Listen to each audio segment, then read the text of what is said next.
everyone, hope you're all doing good. Myself Tanuja and we are discussing the subject on biology. +2 ബയോളജിയിലെ evolution എന്ന് പറഞ്ഞിട്ടുള്ള വളരെ beautiful ആയിട്ടുള്ള ഒരു chapter ആയിരുന്നു നമ്മൾ ഡിസ്കസ് ചെയ്തുകൊണ്ടിരിക്കുന്നത്. ഒരുപാട് ടോപ്പിക്സ് ഒക്കെ നമ്മൾ ഓൾറെഡി ഡിസ്കസ് ചെയ്ത് കഴിഞ്ഞു, അല്ല എവിഡൻസസ് ഒക്കെ ഡിസ്കസ് ചെയ്തു.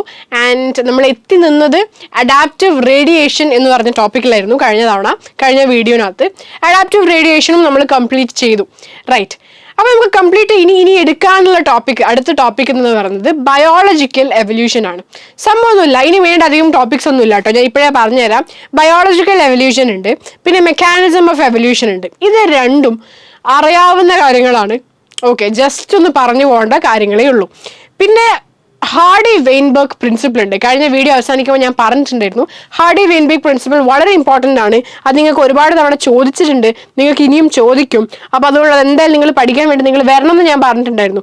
അത് കേട്ടിട്ട് വന്നവരായിരിക്കാം നിങ്ങൾ. എന്തായാലും ഹാർഡി വെയിൻബർഗ് പ്രിൻസിപ്പിളും നമ്മൾ ഡീറ്റെയിൽ ആയിട്ട് തന്നെ പഠിക്കും. ഓക്കെ, അത് കഴിഞ്ഞിട്ടുണ്ടെങ്കിൽ നിങ്ങൾക്ക് പിന്നെ ഒരു എവല്യൂഷൻ്റെ എങ്ങനെയാണ് എവല്യൂഷൻ നടന്നത്, അതായത് ഇപ്പം 300 മില്യൺ ഇയേഴ്സ് അഗോ ഇത് നടന്നു, 200 മില്യൺ ഇയേഴ്സ് അഗോ ഇത് നടന്നു, അങ്ങനെ ഒരു ലിസ്റ്റ് പറയാനുണ്ട്. അത്ര ഭയങ്കര ഇമ്പോർട്ടൻ്റ് ആയിട്ടുള്ള കാര്യങ്ങളൊന്നുമല്ല, പക്ഷെ അറിഞ്ഞിരിക്കേണ്ട ഒരു ഭാഗമുണ്ട്. അത് കഴിഞ്ഞിട്ട് പിന്നെ ഹ്യൂമൻസിൻ്റെ എവല്യൂഷൻ ഉണ്ട്. ഹ്യൂമൻസ് എങ്ങനെ ഇവോൾവ് ചെയ്തു, അത് വളരെ സിമ്പിൾ ആയിട്ടുള്ള കോൺസെപ്റ്റാണ് കേട്ടോ. ആൻഡ് പ്രീവിയസ് ഇക്വേഷൻസ്, ഇത്രയും കാര്യങ്ങളെ നമുക്ക് ഇനി ചാപ്റ്ററിൽ പഠിക്കാനുള്ളൂ. അപ്പോൾ ഇനി പറയുവാണെങ്കിൽ മെയിനായിട്ട് എന്താ പറയാനുള്ളത്, ഹാർഡി വെയിൻബർഗ് പ്രിൻസിപ്പിളും അതേപോലെ തന്നെ ഹ്യൂമൻസിൻ്റെ എവല്യൂഷനും, അതായത് രണ്ടല്ലേ പറയാനുള്ളത്. ഓക്കെ, മെയിനായിട്ട് പറയുകയാണെങ്കിൽ അപ്പോൾ നമുക്ക് ഓരോന്നോരോട്ട് നോക്കിയാലോ. ഓക്കെ, അപ്പോൾ ഫസ്റ്റ് തന്നെ ഞാൻ പറഞ്ഞ പോലെ ബയോളജിക്കൽ എവല്യൂഷനാണ് നമ്മുടെ ടോപ്പിക്. ബയോളജിക്കൽ എവല്യൂഷൻ ഒന്നുമില്ല. സംഭവം ഞാൻ പറയട്ടെ. കുറച്ച് ഒരു ബാക്ടീരിയൻ്റെ കോളനീനെ ഞാൻ എടുത്തു. ഓക്കെ, ഒരു ബാക്ടീരിയൻ്റെ കോളനി. ആൻഡ് ഇവരെ ഞാൻ എ എന്ന് പറഞ്ഞ ഒരു മീഡിയത്തിൽ ഞാൻ ഇവിടെ വളർത്തുകയാണ്. ബാക്ടീരിയാസിനെയാണ് ഞാൻ വളർത്തുന്നത്. ഓക്കെ, എ എന്ന് പറയുന്ന മീഡിയത്തിലാണ് ഞാൻ വളർത്തുന്നത്. ഓക്കെ, കൂൾ, നിങ്ങൾക്ക് പ്രശ്നമൊന്നുമില്ലല്ലോ, ആർക്കും എതിർപ്പൊന്നുമില്ലല്ലോ ഞാൻ എ എന്ന് പറഞ്ഞ മീഡിയത്തിൽ വളർത്തുന്നത് കൊണ്ട്. ഓക്കെ, ഞാൻ എ എന്ന് പറഞ്ഞ മീഡിയത്തിൽ ഞാൻ ഈ ബാക്ടീരിയാസിനെ എല്ലാം തന്നെ വളർത്തുകയാണ്. ആൻഡ് ഈ എ എന്ന് പറഞ്ഞ മീഡിയത്തിൻ്റെ പ്രത്യേകത എന്താണെന്നറിയോ, ഇവർക്ക് നല്ലോണം ജീവിക്കാൻ പറ്റുന്ന മീഡിയമാണ് എ എന്ന് പറഞ്ഞ മീഡിയം. എല്ലാം ഫേവറബിൾ കണ്ടീഷൻസ് ആണ്. Cool, okay, fine. Moving on, ഞാൻ ബി എന്ന് പറഞ്ഞ മറ്റൊരു മീഡിയം എടുത്തു.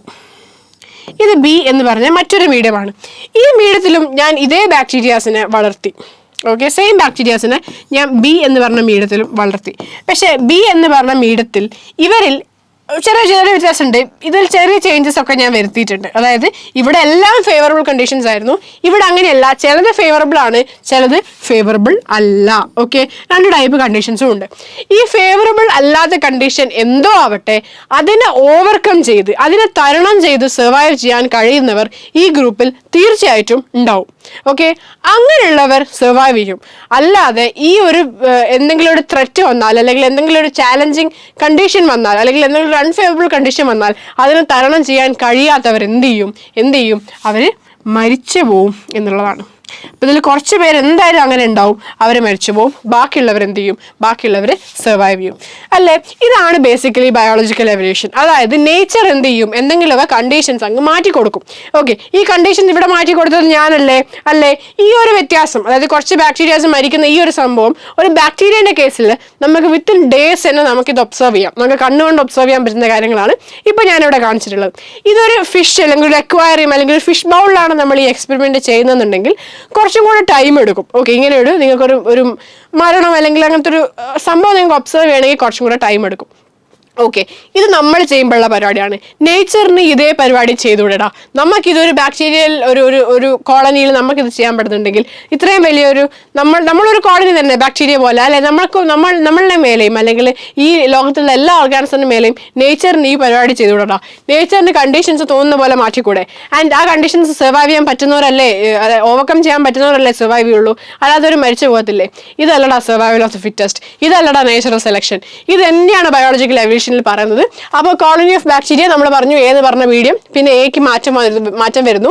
അപ്പം ആരാ സർവൈവ് ചെയ്യുക? പുതിയ കണ്ടീഷൻസിൽ ത്രൈവ് ചെയ്യാൻ പറ്റുന്നവർ മാത്രം സർവൈവ് ചെയ്യും, അല്ലാത്തവർ എന്ത് ചെയ്യും, മരിച്ചു പോവും. അപ്പം ഇങ്ങനെ സർവൈവ് ചെയ്ത ആൾക്കാരുണ്ടല്ലോ, ലവന്മാർ, ഈ ലവന്മാർ മാത്രമേ പിന്നെ ഉണ്ടാവുള്ളൂ. ഈ സർവൈവ് ചെയ്ത ആൾക്കാർ മാത്രമേ പിന്നെ എന്തുണ്ടാവുള്ളൂ, അവിടെ ബാക്കി ഉണ്ടാവുള്ളൂ. ആൻഡ് അതുകൊണ്ട് തന്നെ ഇവരെന്താവും, പുതിയൊരു സ്പീഷീസ് ആയിട്ട് ഇവോൾവ് ചെയ്യും. എന്തുകൊണ്ട് അവർ പുതിയ സ്പീഷീസ് ആയിട്ട് ഇവോൾവ് ചെയ്തത്? എടാ, ഈ ഒരു മാറ്റം ഇല്ലേ, ഈ ഒരു ചേഞ്ച്, ഈ ഒരു അൺഫേവറബിൾ കണ്ടീഷൻ, ഇതിന് തരണം ചെയ്യാൻ വേണ്ടി ഇവർ എന്തെങ്കിലുമൊക്കെ മെക്കാനിസം കണ്ടുപിടിച്ചിട്ടുണ്ടാവില്ലേ, അല്ലെങ്കിൽ ഇവർ എന്തെങ്കിലുമൊക്കെ വഴി ചൂസ് ചെയ്തിട്ടുണ്ടാവില്ലേ. ആൻഡ് ആ വഴി കാരണം ഇവർക്ക് എന്ത് സംഭവിക്കും, എവല്യൂഷൻ സംഭവിക്കും. അതായത് ഇപ്പോൾ ഫോർ എക്സാമ്പിൾ ഭയങ്കര തണുപ്പ് വന്നു വിചാരിക്കും. അങ്ങനെ തണുപ്പ് വന്നിട്ടുണ്ടെങ്കിൽ കാലങ്ങൾ എടുത്തിട്ട്, ബാക്ടീരിയസിന്റെ കേസിൽ ദിവസങ്ങൾ മതി, തണുപ്പല്ല കേട്ടോ, ബാക്ടീരിയസിന്റെ കേസിൽ അൺഫേവറബിൾ കണ്ടീഷൻ തണുപ്പായിരിക്കില്ല. ഞാനൊരു കോമൺ ജനറൽ കാര്യം പറയാണ്. തണുപ്പ് വന്നു, അപ്പം നമ്മൾ എന്ത് ചെയ്യും, കോട്ടിടുന്ന അല്ല. ഇൻ നേച്ചർ എന്താ ചെയ്യുക, ഹെയർസ് ആണ് വളരുക അല്ലേ. അപ്പോൾ അവിടെ ഹെയർസ് വളരാന്ന് പറഞ്ഞത് എന്താണ്, അവിടെ ഒരു ചേഞ്ച് ആണ്, അല്ലെങ്കിൽ ഒരു അഡാപ്റ്റേഷൻ ആണ്. ആൻഡ് അങ്ങനെ അഡാപ്റ്റേഷൻ നടക്കുന്നതുകൊണ്ട് തന്നെ എന്ത് ചെയ്തു, അവരൊരു പുതിയ സ്പീഷീസ് ആയിട്ട് മാറിയില്ലേ. അപ്പോൾ നമുക്ക് അവിടെ എന്ത് പറയാം, അവിടെ ബയോളജിക്കൽ എവല്യൂഷൻ നടന്നു എന്ന് പറഞ്ഞൂടെ പറയാം. അപ്പോൾ അതാണ് ഇവിടെ നടക്കുന്നത്. ഈ യെല്ലോ കളർ കാണിച്ച എന്താ, പുതിയ സ്പീഷീസ് ആണ്. കാരണം എന്ത് ചെയ്തു അവർക്ക്, കാരണം എന്തുകൊണ്ടാ, അവർക്ക് ഈ ഒരു ക്യാരക്ടറിന് അല്ലെങ്കിൽ ഈ ഒരു അൺഫേവറബിൾ കണ്ടീഷനെ തരണം ചെയ്യാനുള്ള കഴിവുണ്ട്. ഓക്കെ, ഇത് ഞാൻ പറഞ്ഞ പോലെ ബാക്ടീരിയാസിൽ വിത്തിൻ ഡേയ്സ് ആണ് നിങ്ങൾക്ക് കാണാൻ പറ്റുക. ആൻഡ് ഒരു ഫിഷ് ബോളിലേക്ക് നോക്കുകയാണെങ്കിൽ കുറച്ച് മില്യൺസ് ഓഫ് ഇയേഴ്സ് എടുക്കും. നിങ്ങൾക്ക് അങ്ങനെ കണ്ണുകൊണ്ട് കാണാൻ പറ്റുന്ന ഒരു സംഭവമല്ല. ഓക്കെ, ഇവിടെ എന്താണ് ഇവിടെ എന്താണ് ലൈക്ക് ഇവിടുത്തെ ക്യാരക്ടർ എന്താണ്, ഫിറ്റ്നസ് ആണ് അല്ലേ. നേച്ചർ ആണ് എന്ത് ചെയ്യുന്നത്, ഫിറ്റ്നസിനെ സെലക്ട് ചെയ്യുന്നത്. എന്താണ് ഫിറ്റ്നസ് എന്ന് പറഞ്ഞിട്ടുണ്ടെങ്കിൽ അവർക്ക് ഇൻഹെറിറ്റ് ചെയ്തപ്പെട്ട ക്യാരക്ടറിസ്റ്റിക്സ് ആയിരിക്കും. അതായത് ഇവിടെ കുറച്ച് ആൾക്കാർ സർവൈവ് ചെയ്തു, കുറച്ച് ആൾക്കാർ സർവൈവ് ചെയ്തില്ല. എന്തുകൊണ്ടാണ് ഈ കുറച്ച് ആൾക്കാർ സർവൈവ് ചെയ്തത്? അവർക്ക് പാരമ്പര്യമായി കിട്ടിയ കഴിവ് കൊണ്ടാണ് അല്ലേ. എനിക്ക് പാരമ്പര്യമായി കിട്ടിയ അല്ല, കാരണവന്മാർ തന്നെ കോലുണ്ട്, ഭംഗിയുണ്ട്, കോലുണ്ട് അല്ലേ. അതേപോലെ തന്നെ ഇവർക്ക് ഇൻഹെറിറ്റഡ് ആയി കിട്ടിയ കുറച്ച് ക്യാരക്ടറിസ്റ്റിക്സ് അല്ലെങ്കിൽ ഫിറ്റ്നസ്, ഇൻഹെറിറ്റ് ആയി കിട്ടിയ ഫിറ്റ്നസ് ആണ് ഇവർക്ക് എന്ത് ചെയ്തത്, ഈ ഒരു കണ്ടീഷൻ ത്രൈവ് ചെയ്യാൻ ഇവരെ ഹെൽപ്പ് ചെയ്തത്. ഇത്രയും കാര്യം മനസ്സിലായല്ലോ. ഇത് തന്നെയാണ് ബയോളജിക്കൽ എവല്യൂഷൻ എന്ന് പറയുന്നത്. കോംപ്ലിക്കേറ്റഡ് ആയിട്ടുള്ള വേറെ കോൺസെപ്റ്റ് ഒന്നും അല്ല. ഓക്കെ, അപ്പോൾ നമ്മുടെ ലാമാർക്ക്, ഓക്കെ, ഇയാളൊരു ഫ്രഞ്ച് നാച്ചുറലിസ്റ്റ് ആണ്. ഇതാണ് ലാമാർക്ക്. ഓക്കെ, ലാമാർക്കൊക്കെ നിങ്ങൾ എന്തായാലും പേര് കേട്ടിട്ടുണ്ടാവും. കേട്ടിട്ടില്ലെങ്കിൽ കേൾക്കണം കേട്ടോ. എവല്യൂഷനെ സംബന്ധിച്ച് ഇമ്പോർട്ടൻ്റ് ആയിട്ടുള്ള പേര് തന്നെയാണ് ലാമാർക്ക്, ചാൾസ് ഡാർവിൻ, അതേപോലെ Ernst Haeckel, Karl Ernst von Baer, ഇവരൊക്കെ എവല്യൂഷനെ സംബന്ധിച്ചിടത്തോളം വളരെ ഇമ്പോർട്ടൻ്റ് ആയിട്ടുള്ള ആൾക്കാർ തന്നെയാണ്.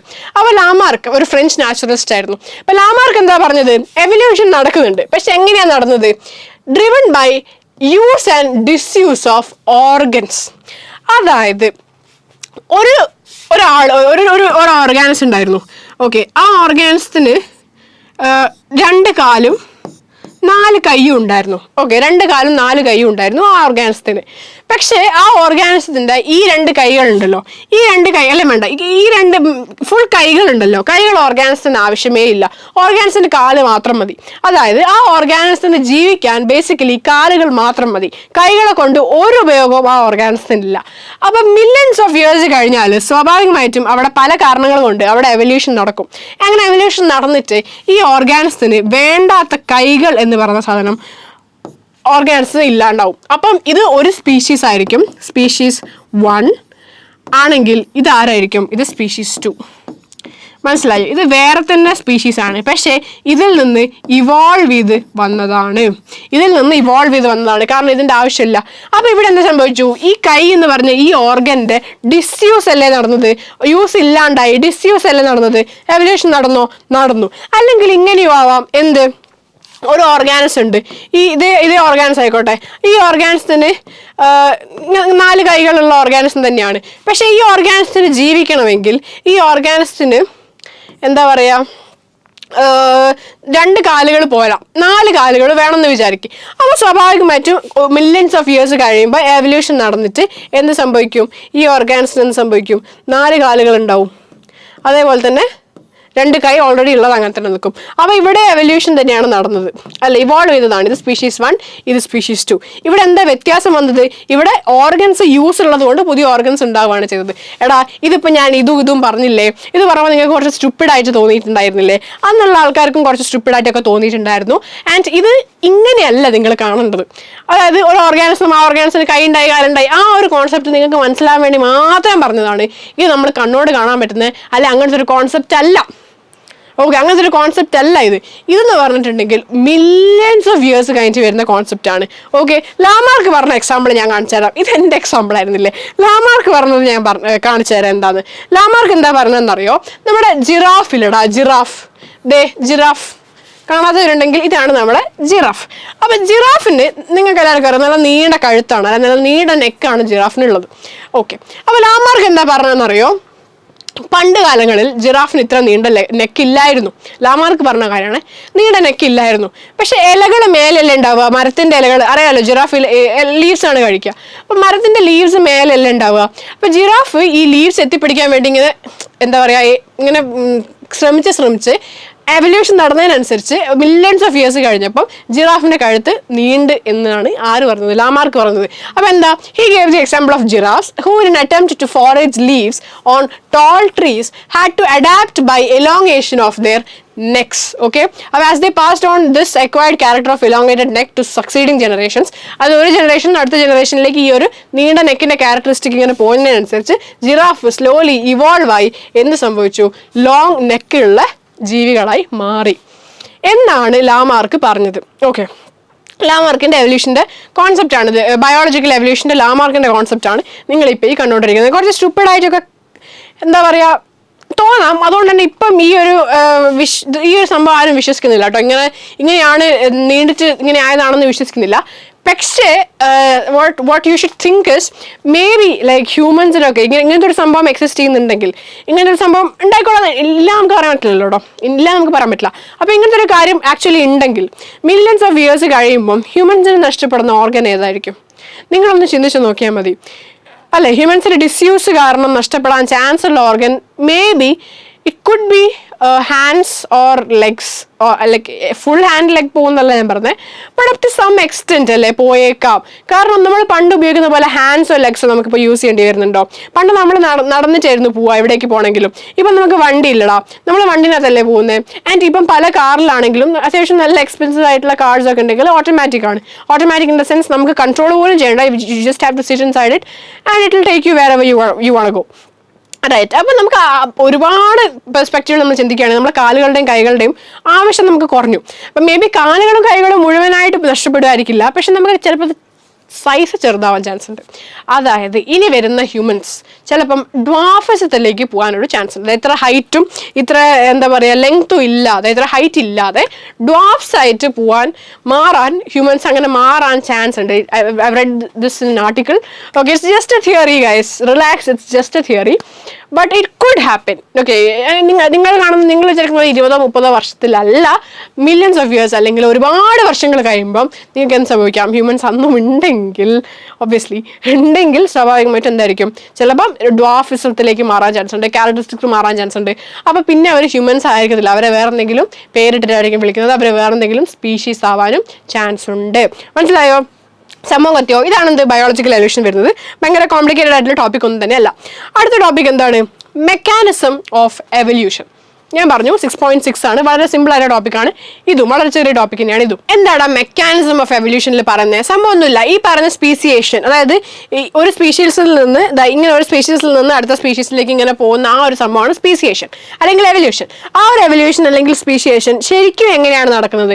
എന്താണ് അതിന്റെ പിന്നിലുള്ള മെക്കാനിസം? ജനറ്റിക്കലി സംസാരിക്കുകയാണെങ്കിൽ എന്താണ് അതിന്റെ പിന്നിലുള്ള മെക്കാനിസം?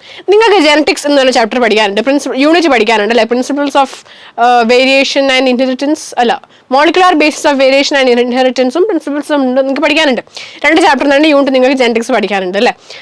അതുല്യ ആയിരിക്കും എടുക്കുന്നത് ജെനറ്റിക്സ് നിങ്ങൾക്ക്. ഓക്കെ, എനിവേസ് അതിൽ നിങ്ങൾ എന്തായാലും മെൻഡലിനെ പറ്റി പഠിച്ചിട്ടുണ്ടാവണം അല്ലേ. മെൻഡൽ, ഗ്രിഗർ ജൊഹാൻ മെൻഡൽ പഠിച്ചിട്ടുണ്ടാവണമല്ലോ. മെൻഡൽ പറഞ്ഞ കാര്യങ്ങളും നിങ്ങൾ ശ്രദ്ധിച്ചിട്ടുണ്ടാവണം. എന്ത്? അവിടെ ഫാക്ടേഴ്സ് എന്ന് പറഞ്ഞൊരു പോയിന്റിനെ പറ്റി പറയുന്നുണ്ട്. അതായത് ഇപ്പോൾ നമ്മുടെ ക്യാരക്ടറിസ്റ്റിക്സ് എല്ലാം തന്നെ കൺട്രോൾ ചെയ്യുന്നത് ജീനുകളാണ് അല്ലെ. അതേ കോൺസെപ്റ്റ് തന്നെയാണ് മെൻഡൽ പറഞ്ഞത്. പക്ഷെ ജീൻ എന്ന് വിളിക്കുന്നത് പകരം മെൻഡൽ എന്ത് ചെയ്തു? ഫാക്ടേഴ്സ് എന്ന് വിളിച്ചു. ഡീറ്റെയിൽ ആയിട്ട് നിങ്ങൾക്ക് അറിയണമെന്നുണ്ടെങ്കിൽ എന്തായാലും ജെനറ്റിക്സിന്റെ ക്ലാസ്സസ് പോയിട്ട് കാണാം. ഓക്കെ, എന്തായാലും എത്രയും പെട്ടെന്ന് ജെനറ്റിക്സിന്റെ ക്ലാസ്സസ് നിങ്ങൾ കാണാം. ഓക്കെ, അങ്ങനെ നിങ്ങൾക്ക് ഇതിനെ പറ്റി ഡീറ്റെയിൽ ആയിട്ടുള്ള ഇൻഫർമേഷൻ എന്തായാലും കിട്ടും. വളരെ ബ്യൂട്ടിഫുൾ ആയിട്ടുള്ള മിസ് എല്ലാം ഇതിനകത്ത് എക്സ്പ്ലെയിൻ തന്നിട്ടുണ്ട് കേട്ടോ. അതിൽ മിസ് എക്സ്പ്ലെയിൻ ചെയ്തിട്ടുണ്ട്. Okay, anyways Mendel had talked about inheritable factors അല്ലെ. ഇൻഹെറിറ്റ് ചെയ്യാൻ പറ്റുന്ന, അതായത് ഒരു ജനറേഷനിൽ നിന്ന് അടുത്ത ജനറേഷനിലേക്ക് പോകുന്ന ഫാക്ടർ എന്ന് പറഞ്ഞ ഒരു സംഭവമുണ്ട്, ഇപ്പോഴത്തെ ജീന്. ആ ഫാക്ടറുകളാണ് എന്തിനെ ഇൻഫ്ലുവൻസ് ചെയ്യുന്നത്? ഫീനോടൈപ്പ്, അതായത് നമ്മൾ പുറത്ത് കാണുന്ന നമ്മളെ രൂപം, ഇതിനെ ഇൻഫ്ലുവൻസ് ചെയ്യുന്നത് ഫാക്ടറുകളാണ്. ഓക്കെ, അങ്ങനെയായിരുന്നു ആര് പറഞ്ഞത്? മെൻഡൽ പറഞ്ഞത്. പക്ഷെ നമ്മൾ ഡാർവിൻ ഇല്ലേ, നമ്മൾ ചാൾസ് ഡാർവിൻ ഇതേ സമയത്ത് തന്നെയാണ്, ഡാർവിൻ്റെ പരിണാമം ഇറങ്ങുന്ന ആ ഒരു ടൈമിൽ തന്നെയാണ് മെൻഡലിൻ്റെ തിയറീസ് ഒക്കെ വരുന്നത്, പ്രിൻസിപ്പിൾസ് ഒക്കെ വരുന്നത്. എനിവേസ് ഡാർവിൻ അത് കണ്ടോ ഇല്ലയോ അറിഞ്ഞോ ഇല്ലയോ എന്നുള്ളത് അല്ല, ഡാർവിൻ അതിനെ പൂർണ്ണമായിട്ടും ഇഗ്നോർ ചെയ്യാണ് ചെയ്തത്. ഡാർവിൻ എന്ത് ചെയ്തു? ഒന്നെങ്കിൽ ഡാർവിൻ അത് കണ്ടിട്ട് അറിയാത്ത പോലെ നിന്നു, അല്ലെങ്കിൽ ഡാർവിൻ അത് അറിഞ്ഞില്ല എന്നുള്ളതാണ്. ഡാർവിൻ എന്ത് ചെയ്തിട്ടില്ല? ഈ മെൻഡലിന്റെ ആ ഒരു ജെനറ്റിക്സ് എന്ന് പറയുന്ന കോൺസെപ്റ്റ് ഡാർവിന്റെ എവല്യൂഷന്റെ തിയറിയിലേക്ക് കൊണ്ടുവന്നിട്ടില്ല. ഓക്കെ, അപ്പോൾ അതുകൊണ്ട് തന്നെ ഇത് എങ്ങനെയാണ് നടക്കുന്നതെന്ന് ഡാർവിൻ എന്ത് ചെയ്യാൻ പറ്റിയിട്ടില്ല, പറയാൻ വേണ്ടിയിട്ട് പറ്റിയിട്ടില്ല. പക്ഷെ പിന്നീട് ഹ്യൂഗോ ഡെവ്രിസ്, ഓക്കെ, ഒരു സയന്റിസ്റ്റ് തന്നെയാണ് കേട്ടോ, ഹ്യൂഗോ ഡെവ്രിസ് ഈവനിങ് പ്രിംറോസ് എന്ന് പറഞ്ഞൊരു ചെടിയിൽ പ്ലാന്റ് ആണ്. ഓക്കെ, ഹ്യൂഗോ ഡെവ്രിസ് എന്ത് ചെയ്തു? കുറെ എക്സ്പെരിമെന്റ്സ് ഒക്കെ നടത്തി. അങ്ങനെ നടത്തിയതിനു ശേഷം ഹ്യൂഗോ ഡെവ്രിസിന് മനസ്സിലായി ഈ പറഞ്ഞ സ്പീസിയേഷൻ അല്ലെങ്കിൽ എവല്യൂഷന് കാരണം ശരിക്കും ആരാണ്? മ്യൂട്ടേഷൻസ് ആണ്. ആരാണ്? മ്യൂട്ടേഷൻസ് ആണ്. അവ നേരത്തെ പറഞ്ഞ പോലെ ഫാക്ടേഴ്സോ ഒന്നുമല്ല, പകരം എന്താണ്? മ്യൂട്ടേഷൻസ് ആണ്. എന്തിന് കാരണം? എവല്യൂഷന് കാരണം ആര് പറഞ്ഞു? ഹ്യൂഗോ ഡെവ്രിസ് പറഞ്ഞു. ഓക്കെ, എന്താണ് മ്യൂട്ടേഷൻ? മ്യൂട്ടേഷൻ എന്താണെന്ന് പറഞ്ഞാലല്ലേ അതിനൊക്കെ എങ്ങനെ കാരണമാവെന്ന് പറയാൻ പറ്റുള്ളൂ. മ്യൂട്ടേഷൻസ് ആർ, ചിലപ്പോൾ നിങ്ങൾ പഠിച്ചിട്ടുണ്ടാവും, mutations are sudden heritable changes. Mutations are sudden heritable changes. പണ്ടിരുന്ന് പഠിച്ചിട്ടുണ്ടാവും ചിലപ്പോൾ, ഇല്ലെങ്കിൽ പഠിച്ചോ. Mutations are sudden heritable changes. എന്താ ഉദ്ദേശിക്കുന്നത്? They are large differences arising suddenly in a population. ഒരു പോപ്പുലേഷനിൽ പെട്ടെന്നുണ്ടാവുന്ന ഡിഫറൻസസ്. ഓക്കെ, അതാണ് മ്യൂട്ടേഷൻ. ഒരു ഓർഗാനിസത്തിൽ നിന്ന് നമുക്ക് വേണമെങ്കിൽ പറയാം, പക്ഷേ പ്രോപ്പർ ഡെഫിനിഷൻ ഒരു പോപ്പുലേഷനെ ഡിഫൈൻ വെച്ചിട്ടാണ് നമ്മൾ പറയാം. ഓക്കെ, അപ്പോൾ എന്താ സംഭവം? പെട്ടെന്ന് എന്തെങ്കിലും ഒരു ഫിസിക്കൽ മോർഫോളജിക്കൽ ചേഞ്ച് അല്ലെങ്കിൽ അനാറ്റമിക്കൽ ചേഞ്ച് അല്ലെങ്കിൽ എന്തെങ്കിലും തരത്തിലുള്ള ചേഞ്ച് വന്നാൽ we call it mutation. Okay, mutation എന്നാണ് നമ്മൾ അതിനെ വിളിക്കുക. സോ സഡൻ ഹെറിറ്റബിൾ എന്ന് പറഞ്ഞാൽ എന്താ? ഒരു ജനറേഷനിൽ നിന്ന് അടുത്ത ജനറേഷനിലേക്ക് പാസ് ഓൺ ചെയ്യുന്ന അല്ലെങ്കിൽ ക്യാരി ഫോർവേഡ് ചെയ്യപ്പെടുന്ന സംഭവങ്ങളാണ് നമ്മൾ എന്ത് ചെയ്യുക? ഹെറിറ്റബിൾ എന്ന് പറയാം. അപ്പം മ്യൂട്ടേഷൻസ് എന്താണ്? ഹെറിറ്റബിൾ ആണ്. അപ്പം മ്യൂട്ടേഷൻ കാരണമാണ് എവല്യൂഷൻ നടന്നത്, അല്ലാതെ ഇങ്ങനത്തെ ഫാക്ടേഴ്സ് കാരണം ഒന്നും അല്ല എന്ന് ആര് പറഞ്ഞു? ഹ്യൂഗോ ഡെവ്രിസ് പറഞ്ഞു. ഓക്കെ, ആൻഡ് അതുകൊണ്ട് തന്നെ അതായത് ഡാർവിനെ സംബന്ധിച്ചിടത്തോളം എങ്ങനെയായിരുന്നു? ഗ്രാജുവൽ എവല്യൂഷൻ ആയിരുന്നു അല്ലേ. ഫസ്റ്റ് ക്ലാസ്സിൽ ഞാൻ എന്ത് ചെയ്തിട്ടുണ്ട്? Darwin and Charles Darwin and his sea voyage എന്ന് പറഞ്ഞ ഹെഡിങ്ങിൻ്റെ താഴെ ഞാനവിടെ ഗ്രാജുവൽ എവല്യൂഷൻ നീല കളറിൽ എഴുതിയ ഫോണ്ട് ഞാനിങ്ങനെ വട്ടം ഇട്ടിട്ടുണ്ടായിരുന്നു അല്ലേ. അപ്പം ഞാൻ പറയുകയും ചെയ്തിട്ടുണ്ട്, ഡാർവിനെ സംബന്ധിച്ചിടത്തോളം എവല്യൂഷൻ ഗ്രാജുവൽ ആണല്ലേ, വളരെ പതുക്കെ നടക്കുന്ന ഒരു പ്രോസസ്സാണ്. പക്ഷേ ഹ്യൂഗോ ഡെവ്രിസിനെ സംബന്ധിച്ചിടത്തോളം അങ്ങനെ ഗ്രാജുവൽ അല്ല, പകരം സഡൻ ആണ്. അതായത് മ്യൂട്ടേഷൻ കാരണമാണ് ഉണ്ടാകുന്നത്. It is sudden heritable change. So it's not gradual but it's sudden and it's by mutation എന്ന് ആര് പറഞ്ഞു? ഹ്യൂഗോ ഡെവ്രിസ് പറഞ്ഞു. And he called it speciation അല്ലേ, സോറി സ്പീഷിയേഷൻ അല്ല, സ്പീഷിയേഷൻ നടക്കുന്നത് മ്യൂട്ടേഷൻ വഴിയാണെന്ന് പറഞ്ഞു. And he called it saltation. എന്താ വിളിച്ചത്? സോൾട്ടേഷൻ. അതായത് മ്യൂട്ടേഷൻ വഴിയാണ് എവല്യൂഷൻ നടക്കുന്നത്, അല്ലെങ്കിൽ മ്യൂട്ടേഷൻ വഴിയാണ് എന്ത് നടക്കുന്നത്? സ്പീസിയേഷൻ നടക്കുന്നത് എന്ന് ആര് പറഞ്ഞു? ഹ്യൂഗോ ഡെവ്രിസ് പറഞ്ഞു. ആൻഡ് അങ്ങനെ ഒരു പേരിട്ടു. എന്താ പേര്? Saltation. Single step large mutation. Okay, എന്താണ്? Single step. Okay, single step large mutation. ഇതാണ് എന്ത്? സോൾട്ടേഷൻ എന്ന് പറയുന്നത്. ഇത് ആരാ പറഞ്ഞത്? ആരാണ് ഡിഫൈൻ ചെയ്തത്? ഹ്യൂഗോ ഡെവ്രിസ് ആണ് ഇത് ഡിഫൈൻ ചെയ്തത്. ഇതാണ് മെക്കാനിസം ഓഫ് എവല്യൂഷനിൽ നമുക്ക് കാര്യമായിട്ടും പറയാനുള്ള കോൺസെപ്റ്റ്. അത്രയേ ഉള്ളൂ മെക്കാനിസം. ഞാൻ പറഞ്ഞു ബയോളജിക്കൽ എവല്യൂഷനും മെക്കാനിസം ഓഫ് എവല്യൂഷനും രണ്ടും കുഞ്ഞു ടോപ്പിക്സ് ആണ്. വേഗം കഴിയുമെന്ന് ഞാൻ പറഞ്ഞു. വേഗം കഴിഞ്ഞില്ലേ? കോംപ്ലിക്കേഷൻസ് എന്തെങ്കിലും ഉണ്ടോ? ഇല്ല. ഇനി നമ്മുടെ താരം ഓഫ് ദ വീഡിയോ ആരാണ്? Hardy Weinberg principle. Okay, very very very very important topic of this chapter. ഞാൻ മുമ്പ് വേറൊരു ടോപ്പിക്കിന് ഇങ്ങനെ ഇട്ടിട്ടുണ്ടായിരുന്നു. ഇതും അതേപോലെ തന്നെ ഭയങ്കര ഇമ്പോർട്ടൻ്റ് ആയിട്ടുള്ള കോൺസെപ്റ്റ് ആണ് ഹാർഡി വെയിൻബർഗ് പ്രിൻസിപ്പിൾ. ഇപ്പം എന്നല്ല, ഫ്യൂച്ചറിലും നിങ്ങൾ ഈ ഫീൽഡിൽ വർക്ക് ചെയ്യാൻ ആഗ്രഹിക്കുന്നവരാണെങ്കിൽ നിങ്ങളിത് കാണേണ്ടി വരുമെന്നുള്ളതാണ്. അപ്പോൾ എന്താണ് ഹാർഡി വെയിൻബർഗ് പ്രിൻസിപ്പിൾ? നോക്കിയാലോ? റെഡി അല്ലേ? അപ്പോൾ എന്താണ് ഹാർഡി വെയിൻബർഗ് പ്രിൻസിപ്പിൾ എന്ന് നോക്കാം. സംഭവം ഇത്രയേ ഉള്ളൂ. നിങ്ങൾക്ക് സിമ്പിൾ ആയിട്ടുള്ള ഒരു കേസ് ഞാൻ പറഞ്ഞുതരാം. ഫസ്റ്റ് ഓഫ് ഓൾ നിങ്ങൾ ഒരു പോപ്പുലേഷനാണ് സങ്കല്പിക്കേണ്ടത്. ഓക്കെ, ഇതൊരു പോപ്പുലേഷനാണ്. അപ്പോൾ ഈ പോപ്പുലേഷനിൽ ഒരു വലിയ പോപ്പുലേഷനാണ്. It should be a large population. Okay, and ഈ കേസിൽ ഒരു തരത്തിലുള്ള മ്യൂട്ടേഷനും ഇല്ല. അപ്പോൾ നിങ്ങൾക്കറിയാം മ്യൂട്ടേഷൻ ആണ് എന്തുണ്ടാക്കുന്നത്? എവല്യൂഷൻ ഉണ്ടാക്കുന്നത്, അല്ലെ സ്പീസിയേഷൻ ഉണ്ടാക്കുന്നതെന്ന് ആര് പറഞ്ഞിട്ടുണ്ട്? മുമ്പത്തെ തിയറീസിൽ നമ്മൾ പഠിച്ചിട്ടുണ്ട് അല്ലേ. അപ്പോൾ ഇവിടെ ഒരു തരത്തിലുള്ള ജീൻ മ്യൂട്ടേഷനും ഇല്ല. Okay, fine. അതേപോലെ തന്നെ പുറത്തുനിന്ന് ഒരു തരത്തിലുള്ള ആൾക്കാരും അകത്തേക്ക് വരുന്നില്ല, അകത്തുനിന്ന് ഒരു തരത്തിലുള്ള ആൾക്കാരും പുറത്തേക്ക് പോകുന്നില്ല. ഇതൊരു പോപ്പുലേഷൻ ആണ്. ഇപ്പം ഈ പോപ്പുലേഷനിൽ ഒരുപാട് ആൾക്കാരുണ്ടെന്ന് വിചാരിച്ചോ. ആൻഡ് ഈ ആൾക്കാർ ഇവിടെ കോൺസ്റ്റന്റ് ആണ്. അതായത് ഇൻ ദ സെൻസ് ദാറ്റ് ഇവർക്ക് ഇവിടുന്ന് പുറത്തേക്കും പോകാൻ പറ്റില്ല, ഇവർക്ക് ഇവിടുന്ന് അകത്തേക്കും പോകാൻ പറ്റില്ല. ഒരു വലിയ പോപ്പുലേഷൻ ആണ്. ഓക്കെ, ഒരു തരത്തിലുള്ള മൈഗ്രേഷൻ, നമ്മൾ പറയുന്നത് അകത്തുനിന്ന് പുറത്തേക്ക് പോകുക, പുറത്തുനിന്ന് അകത്തേക്ക് പോകുന്നത് എന്താ, മൈഗ്രേഷൻ അല്ലേ. ഒരു തരത്തിലുള്ള മൈഗ്രേഷൻ ഇല്ല, അതേപോലെ ഒരു തരത്തിലുള്ള മ്യൂട്ടേഷൻ ഇല്ല, അതേപോലെ ഒരു തരത്തിലുള്ള നാച്ചുറൽ സെലക്ഷനും ഇല്ല. അതായത് നേച്ചർ എന്തെങ്കിലും ഒരു ക്രൈറ്റീരിയൻ കൊടുത്തിട്ട്, അതായത് എന്തെങ്കിലും ഒരു കണ്ടീഷൻ കൊടുത്തിട്ട് അതിൽ സർവൈവ് ചെയ്യുന്നവർ, ത്രൈവ് ചെയ്യുന്നവർ സർവൈവ് ചെയ്യും, അല്ലാതൊരു മരിച്ചു പോകും. ഞാൻ നേരത്തെ പറഞ്ഞിട്ടുണ്ടായിരുന്നില്ലേ ബാക്ടീരിയന്റെ കാര്യം. അങ്ങനത്തെ ഒരു സംഭവവും എവിടെ ഇല്ല, ഈ പറഞ്ഞ പോപ്പുലേഷൻ ഇല്ല. ഇങ്ങനെയൊരു പോപ്പുലേഷൻ സങ്കല്പിക്കാനാണ് നിങ്ങളോട് ആര് പറഞ്ഞത്, ഹാർഡി വെയിൻബർഗ് പ്രിൻസിപ്പിൾ പറയുന്നത്. അപ്പൊ ഹാർഡി വെയിൻബർഗ് പ്രിൻസിപ്പിൾ അനുസരിച്ച് ഇങ്ങനെയൊരു പോപ്പുലേഷൻ നിങ്ങൾ സങ്കല്പിച്ചാൽ, ഓക്കെ, ഇങ്ങനൊരു പോപ്പുലേഷൻ നിങ്ങൾ സങ്കല്പിച്ചാൽ അവിടുത്തെ ജീൻ ഫ്രീക്വൻസീസ് എന്തായിരിക്കും എന്നാണ് പറഞ്ഞത്, കോൺസ്റ്റന്റ് ആയിരിക്കും എന്നാണ് പറഞ്ഞത്. അപ്പോൾ ഒരു ചോദ്യമുണ്ട്, എന്താണ് ജീൻ ഫ്രീക്വൻസീസ്? എടാ സംഭവമൊന്നുമില്ല, സിമ്പിൾ ആയിട്ട് പറയുകയാണെങ്കിൽ നിങ്ങൾ ജെനറ്റിക്സിൽ നിങ്ങൾക്ക് പഠിക്കാനുണ്ട്, ആണ് ഞാൻ ഡീറ്റെയിൽ ആയിട്ട് പോകുന്നില്ല, പക്ഷെ എന്നാലും ഞാൻ ജസ്റ്റ് ഒരു ഐഡിയ പറഞ്ഞുതരാം. ഓക്കെ, ജീൻ ഫ്രീക്വൻസി എന്ന് പറഞ്ഞാൽ സംഭവമൊന്നുമില്ല. ഒരു ജീൻ എന്ന് പറയുമ്പം ആ ജീനിന് പൊതുവെ 2 അലീലുകളാണ് ഉണ്ടാവുക. സിംപ്ലി പറഞ്ഞുതരാം. ഓക്കെ, ഇതിപ്പം ഒരു ചെടി, ഓക്കെ, നല്ല നീളമുള്ള ചെടിയാണെന്ന് വിചാരിച്ചോ, it's A toll plant. Okay, വേറൊരു ചെടിയുണ്ട്, അതൊരു ഷോർട്ട് പ്ലാന്റ് ആണ്. ഓക്കെ, അപ്പോൾ ഇവരുടെ ഹൈറ്റിനെ തീരുമാനിക്കുന്ന ജീനിനെ ഞാൻ ടി എന്നുള്ള പേര് കൊണ്ട് റെപ്രസെന്റ് ചെയ്യാണ്. ഓക്കെ, ഇവരുടെ ചെടീൻ്റെ ഹൈറ്റിനെ റെപ്രസെന്റ് ചെയ്യുന്ന ആ ഒരു ജീനിനെ ഞാൻ ടി എന്നുള്ള ടേം കൊണ്ട് എന്താ പറയുക, റെപ്രസെന്റ് ചെയ്യാണ്. അപ്പോൾ ഒരു ജീനിന് 2 അലീലായിരിക്കും ഉണ്ടാവുക. എന്താ ഞാൻ ഉദ്ദേശിക്കുന്നത് നോക്കിക്കേ. ടോൾ എന്ന് പറഞ്ഞിട്ടുണ്ടെങ്കിൽ ക്യാപിറ്റൽ ടി ജീനോടൈപ്പ് ആയിരിക്കും. അതായത് ക്യാപിറ്റൽ ടി രൂപത്തിൽ വന്നാൽ 2 അലീലുകളും ക്യാപിറ്റൽ ടി ആയാൽ മാത്രമേ ഉള്ളൂ അതെന്താവുക, ടോൾ ആവാം. ഓക്കെ, അതേപോലെ വേറൊരു കേസും കൂടെ ഉണ്ട്. ഒരു അലീല് ക്യാപിറ്റൽ ടി, ഒരു അലീല് ഷോർട്ട് ടി, അല്ലെങ്കിൽ ഒരു അലീല് സ്മോൾ ടി ആയി കഴിഞ്ഞിട്ടുണ്ടെങ്കിൽ അതും എന്തായിരിക്കും, ടോൾ ആയിരിക്കും. പക്ഷെ 2 അലീലുകളും സ്മോൾ ടി ആയി നോക്ക്, ഇതും സ്മോൾ ടി, ഇതും സ്മോൾ ടി, അങ്ങനെയാണെങ്കിൽ ഇതെന്തായിരിക്കും, ഷോർട്ട് ആയിരിക്കും. ഇത് നിങ്ങൾക്ക് ജെനറ്റിക്സിൽ പഠിക്കാനുള്ള ടോപ്പിക്കാണ്. ഇതാണ് ത്രൂ ഔട്ട് ജെനറ്റിക്സ് നിങ്ങൾ പഠിക്കുന്നത് തന്നെ. ഓക്കെ, അപ്പോൾ ഈ ഒരു പോപ്പുലേഷൻ എന്ന് പറയുമ്പം ഈ പോപ്പുലേഷനിൽ എല്ലാവരും ഉണ്ടാവില്ലേ, ടോൾ ആയിട്ടുള്ള ആൾക്കാരുണ്ടാവും, ഷോർട്ട് ആയിട്ടുള്ള ആൾക്കാരുണ്ടാവും. ടോൾ ആയിട്ടുള്ള ആൾക്കാർ എന്ന് പറയുമ്പോൾ ക്യാപിറ്റൽ ടി ഉള്ള ആൾക്കാരുണ്ടാവും, ക്യാപിറ്റൽ ടി സ്മോൾ ടി ഉള്ള ആൾക്കാരുണ്ടാവും. അവർ രണ്ടുപേരും എന്തായിരിക്കും, ടോൾ ആയിരിക്കും. ഓക്കെ, അതുകൂടാതെ ഷോർട്ട് ആയിട്ടുള്ള ആൾക്കാരുണ്ടാവില്ലേ, അവർ രണ്ടും എന്തായിരിക്കും, മീൻസ് അവരെന്തായിരിക്കും, സ്മോൾ ടി ആയിരിക്കും. ഓക്കെ, അപ്പോൾ ഇങ്ങനത്തെ ഫ്രീക്വൻസീസ് ഒരിക്കലും മാറൂല. അതായത് നിങ്ങൾ വിചാരിക്കും ഈ ഒരു പോപ്പുലേഷനിൽ ഈ ആദ്യം കാണുന്ന 2 ആളില്ലേ, ഇവർ ക്യാപിറ്റൽ ടി ആണെന്ന് വിചാരിച്ചോ. ഓക്കെ, ഇവനും ടോളാണ്, 2 ആളും ക്യാപിറ്റൽ ടി ആണ്. ഈ മൂന്നാമത് കാണുന്നവനില്ലേ, അവൻ ക്യാപിറ്റൽ ടി സ്മോൾ ടി ആണ്. ഓക്കെ, അവൻ ക്യാപിറ്റൽ ടി സ്മോൾ ടി ആണ്. താഴെ കാണുന്ന 2 പേരില്ലേ, ഇവർ 2 പേരും എന്താണ്, ഷോർട്ട് ആണ്, നീളം കുറഞ്ഞ ആൾക്കാരാണ്. അപ്പോൾ ഇവർ നമുക്ക് സ്മോൾ ടി എന്ന് ഇടാം. ഈ ഒരു കണ്ടീഷൻ ഒരു തരത്തിലും മാറൂല. എന്തുകൊണ്ടാണ് മാറാത്തത്? ഞാൻ ഓൾറെഡി പറഞ്ഞു, മൈഗ്രേഷൻ ഇല്ല, മ്യൂട്ടേഷൻ ഇല്ല, അതേപോലെ തന്നെ നാച്ചുറൽ സെലക്ഷനും ഇല്ല. അപ്പോൾ എങ്ങനെ നോക്കിയാലും ഈ പോപ്പുലേഷനിൽ എന്ത് സംഭവിച്ചിട്ടുണ്ടെങ്കിലും എന്താ നടക്കുക അവിടെ, ജീൻ ഫ്രീക്വൻസി, ജീനുകളുടെ എണ്ണം ഇന്ന പോപ്പുലേഷൻ ജീൻ ഫ്രീക്വൻസി അല്ലെ അലീൽ ഫ്രീക്വൻസി എന്തായിരിക്കും, കോൺസ്റ്റന്റ് ആയിരിക്കും. അവിടെ നിങ്ങൾ നോക്കേണ്ട ഒരു പോയിന്റും കൂടെ ഉണ്ട്. എന്താ അവിടുത്തെ ഒരു പോയിന്റ് കൂടെ പറഞ്ഞത്, മേറ്റിംഗ് ഇസ് റാൻഡം. അതായത് ഇവർ മേറ്റ് ചെയ്ത് പുതിയ പ്രൊജനേഷൻ ഉണ്ടാക്കുമ്പോൾ അങ്ങോട്ടും ഇങ്ങോട്ടും എങ്ങനെ വേണമെങ്കിലും ഇവർക്ക് മേറ്റ് ചെയ്യാം. ഓക്കെ, ക്യാപിറ്റൽ ടി അങ്ങോട്ടും അവർ മാത്രമേ മേറ്റ് ചെയ്യാൻ പാടുള്ളൂ എന്നൊന്നുമില്ല. വേണമെങ്കിൽ ഇയാളായിട്ട് മേറ്റ് ചെയ്യാം, വേണമെങ്കിൽ ഇയാളായിട്ട് മേറ്റ് ചെയ്യാം, എങ്ങനെ വേണമെങ്കിൽ നിങ്ങൾക്ക് മേറ്റ് ചെയ്യാം, റാൻഡം ആയിട്ട് മേറ്റ് ചെയ്യാം.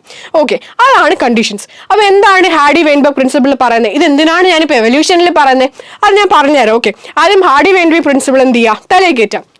എന്താ ഹാർഡി വെയിൻബർഗ് പ്രിൻസിപ്പിൾ? ഒരു ലാർജ് പോപ്പുലേഷൻ കൺസിഡർ ചെയ്യുക. ആ ലാർജ് പോപ്പുലേഷനിൽ എന്തൊക്കെ ഇല്ലാന്ന് അസ്യൂം ചെയ്യുക, ജീൻ മൈഗ്രേഷൻ ഇല്ല, ജീൻ മ്യൂട്ടേഷൻ ഇല്ല, ഓക്കെ, നാച്ചുറൽ സെലക്ഷൻ ഇല്ല, റാൻഡം മേറ്റിംഗ് ആണ് നടക്കുന്നത്. ഇങ്ങനെ ലാർജ് ആണ് പോപ്പുലേഷൻ. ഈ 5 കണ്ടീഷൻസ് ആണെങ്കിൽ അവിടെ ജീൻ ഫ്രീക്വൻസി അല്ലെങ്കിൽ അലീൽ ഫ്രീക്വൻസി കോൺസ്റ്റന്റ് ആയിരിക്കും. ഇതാണ് ഹാർഡി വെയിൻബർഗ് പ്രിൻസിപ്പിൾ പറയുന്നത്. ഇത് എവല്യൂഷനും തമ്മിൽ എന്താ ബന്ധം? ഒരൊറ്റ സ്റ്റേറ്റ്മെന്റിൽ ഞാൻ അവസാനം പറഞ്ഞുതരാം. എന്താ, evolution occurs only when equilibrium is upset. എന്താണ് ഇക്വിലിബ്രിയം? ഈ ഒരു കണ്ടീഷൻ, അല്ലെ? ഈ ഹാർഡി-വെയിൻബെർഗ് പ്രിൻസിപ്പിളിനെ നമ്മൾ ഹാർഡി-വെയിൻബെർഗ് ഇക്വിലിബ്രിയം എന്നും പറയും. അപ്പൊ എവല്യൂഷൻ നടക്കണമെങ്കിൽ എന്ത് നടക്കണം? ഈ ഇക്വിലിബ്രിയം അല്ലെങ്കിൽ ഈ ഒരു കണ്ടീഷൻ, ഈ ഒരു സെറ്റപ്പ് എന്ത് ചെയ്യണം? ഡിസ്റ്റർബ് ആയിപ്പെടണം, അല്ലെങ്കിൽ അപ്സെറ്റ് ആവണം. ഈ ഒരു കണ്ടീഷൻ ഡിസ്റ്റർബ്ഡ് ആയിരിക്കണം, ഈ ഇക്വിലിബ്രിയം ഇല്ലാതാവണം, എന്നാലേ അവിടെ എവല്യൂഷൻ നടക്കുള്ളൂ. അപ്പൊ ഇങ്ങനെ ഒരു പോപ്പുലേഷൻ നിങ്ങൾ കൺസിഡർ ചെയ്താൽ അവിടെ ഒരിക്കലും ഒന്നും നടക്കില്ല, എവല്യൂഷൻ നടക്കില്ല. മനസ്സിലായോ? അപ്പൊ ഹാർഡി-വെയിൻബെർഗ് പ്രിൻസിപ്പിൾ അനുസരിച്ച് ഫോളോ ചെയ്ത് വരുന്ന ഒരു പോപ്പുലേഷൻ ആണെങ്കിൽ ആ പോപ്പുലേഷനിൽ ഒരിക്കലും എവല്യൂഷൻ പോസിബിൾ അല്ല. അങ്ങനത്തെ ഒരു പോപ്പുലേഷൻ ഈ ലോകത്ത് ഉണ്ടാവുക എന്ന് പറയുന്നത് പോസിബിൾ ആണോ? നിങ്ങൾ തന്നെ ചിന്തിച്ച് നോക്ക്. ഒരിക്കലും അല്ല. അവിടെ നാച്ചുറൽ സെലക്ഷൻ ഒന്നും ഉണ്ടാവില്ല എന്ന് പറഞ്ഞിട്ടുണ്ടെങ്കിൽ എത്ര വലിയ മണ്ടത്തരാ പറയണേ. കാരണം നാച്ചുറൽ സെലക്ഷൻ ചുറ്റും നടന്നുകൊണ്ടേയിരിക്കുന്ന സംഭവമാണ്. നേച്ചർ പല രീതിയിൽ എന്ത് ചെയ്യുന്നുണ്ട്? ഫിറ്റ് ആയിട്ടുള്ള ആൾക്കാരെ സെലക്ട് ചെയ്യുന്നുണ്ട്, അല്ലാത്തവർ എന്ത് ചെയ്യുന്നുണ്ട്? ഒഴിവാക്കുന്നുണ്ട്. അത് നമുക്ക് തടയാൻ പറ്റുന്ന കാര്യമാണോ നാച്ചുറൽ സെലക്ഷൻ? അല്ല. അപ്പൊ ഇങ്ങനത്തെ ഒരു പോപ്പുലേഷൻ എന്ന് പറയുന്നത് ഒരിക്കലും എന്താ പറയാ, നമുക്ക് പ്രാക്ടിക്കലി ഉണ്ടാക്കുക എന്നുള്ളത് പോസിബിൾ അല്ല. പക്ഷെ ഇത്രയും കാര്യങ്ങളാണ് മനസ്സിലാക്കേണ്ടത്. ഇതൊരു പ്രിൻസിപ്പിൾ ആണ്. എന്താണ് പ്രിൻസിപ്പിൾ ഞാൻ വ്യക്തമായി പറഞ്ഞു തന്നു. ആൻഡ് ഇതും എവല്യൂഷൻ നമ്മൾ എന്താ ബന്ധം? ഈ ഒരു ഹാർഡി-വെയിൻബെർഗ് ഇക്വിലിബ്രിയം അത് തടസ്സപ്പെട്ടാൽ മാത്രമേ എന്തുണ്ടാവുള്ളൂ? എവല്യൂഷൻ ഉണ്ടാവുള്ളൂ. ഇത്രയേ ഉള്ളൂ ഹാർഡി-വെയിൻബെർഗ് പ്രിൻസിപ്പിൾ. ഇതിൽ കൂടുതൽ കോംപ്ലിക്കേറ്റഡ് ആയിട്ടുള്ള സാധനം ഒന്നുമില്ല. ഈ ഒരു 5 കണ്ടീഷൻസ് അത് മസ്റ്റായിട്ടും പഠിക്കണം. ഈ 5 കണ്ടീഷൻസ് അതാണ് ഏറ്റവും ഇമ്പോർട്ടൻ്റ് ആയിട്ട് വരുന്നത്. ആ 5 കണ്ടീഷൻസ് പഠിക്കുക. ആൻഡ് ഈ പ്രിൻസിപ്പിളിന്റെ ആ ഒരു സ്റ്റേറ്റ്മെന്റും ജസ്റ്റ് പഠിച്ചു വെച്ചേക്കാം. ഓക്കെ. ആൻഡ് ഒബ്വിയസ്ലി പേര് തന്നെ ഉള്ള പോലെ തന്നെ ആരാ ഇത് സജസ്റ്റ് ചെയ്തത്? GH hardy. ഓക്കെ, പ്രപ്പോസ് ചെയ്ത ആദ്യത്തെ ആളാണ് GH ഹാർഡി. ഹാർഡി-വെയിൻബെർഗ് പ്രിൻസിപ്പിൾ എന്നല്ലേ? അപ്പൊ ആദ്യത്തെ ആള് GH ഹാർഡി, രണ്ടാമത്തെ ആള് W വെയിൻബെർഗ്. ഓക്കെ, ഇവർ ഒരുമിച്ചല്ല, ഇവർ ഇൻഡിപെൻഡന്റ്ലി രണ്ടുപേരും ഒറ്റയ്ക്കാണ് എന്ത് ചെയ്തത്? ഈ ഒരു തിയറി സജസ്റ്റ് ചെയ്തത്. എപ്പോഴാണ് സജസ്റ്റ് ചെയ്തത്? 1908, അതായത് 1908. ഓക്കെ, ക്ലിയർ ആയല്ലോ? ഇനി ഇതേ ഹാർഡി-വെയിൻബെർഗ് പ്രിൻസിപ്പിളിന്റെ ഒരു മാത്തമാറ്റിക്കൽ ഫോം നമുക്ക് നോക്കാം. ഓക്കെ, ഇത് ജസ്റ്റ് സ്റ്റേറ്റ്മെന്റുകൾ മാത്രമല്ല ഞാൻ പറഞ്ഞത്. നമുക്കൊരു മാത്തമാറ്റിക്കൽ ഫോം നോക്കാം. എങ്ങനെയാണ് നമുക്കിതൊരു ഇക്വേഷൻ വഴി നമുക്കിത് എങ്ങനെ കാണിക്കാം എന്നാണ് ഞാൻ ഇനി പറയാൻ പോകുന്നത്. നോക്കിക്കോ, സംഭവം സിമ്പിൾ ആണ്. നമ്മൾ പഠിച്ച ഇക്വേഷൻസ് ആണ് മാത്സിൽ. എന്നുവെച്ചാൽ നമ്മൾ ഓൾറെഡി പഠിച്ച ഇക്വേഷൻ ആണ്. അപ്പോൾ പുതിയ ഇക്വേഷൻ ഒന്നല്ല. ഇത് എങ്ങനെയാണ് ഈ ഇക്വേഷനിലേക്ക് എത്തിയതെന്നാണ് ഞാൻ പറയാൻ വേണ്ടിയിട്ട് പോകുന്നത്. സംഭവം ഇത്രയേ ഉള്ളൂ. ഇവിടെ ഞാൻ കുറെ അലീലുകളെ പറ്റി പറഞ്ഞില്ലേ? ക്യാപിറ്റൽ ടി, സ്മോൾ ടി, ഇതൊക്കെ അലീലുകളല്ലേ?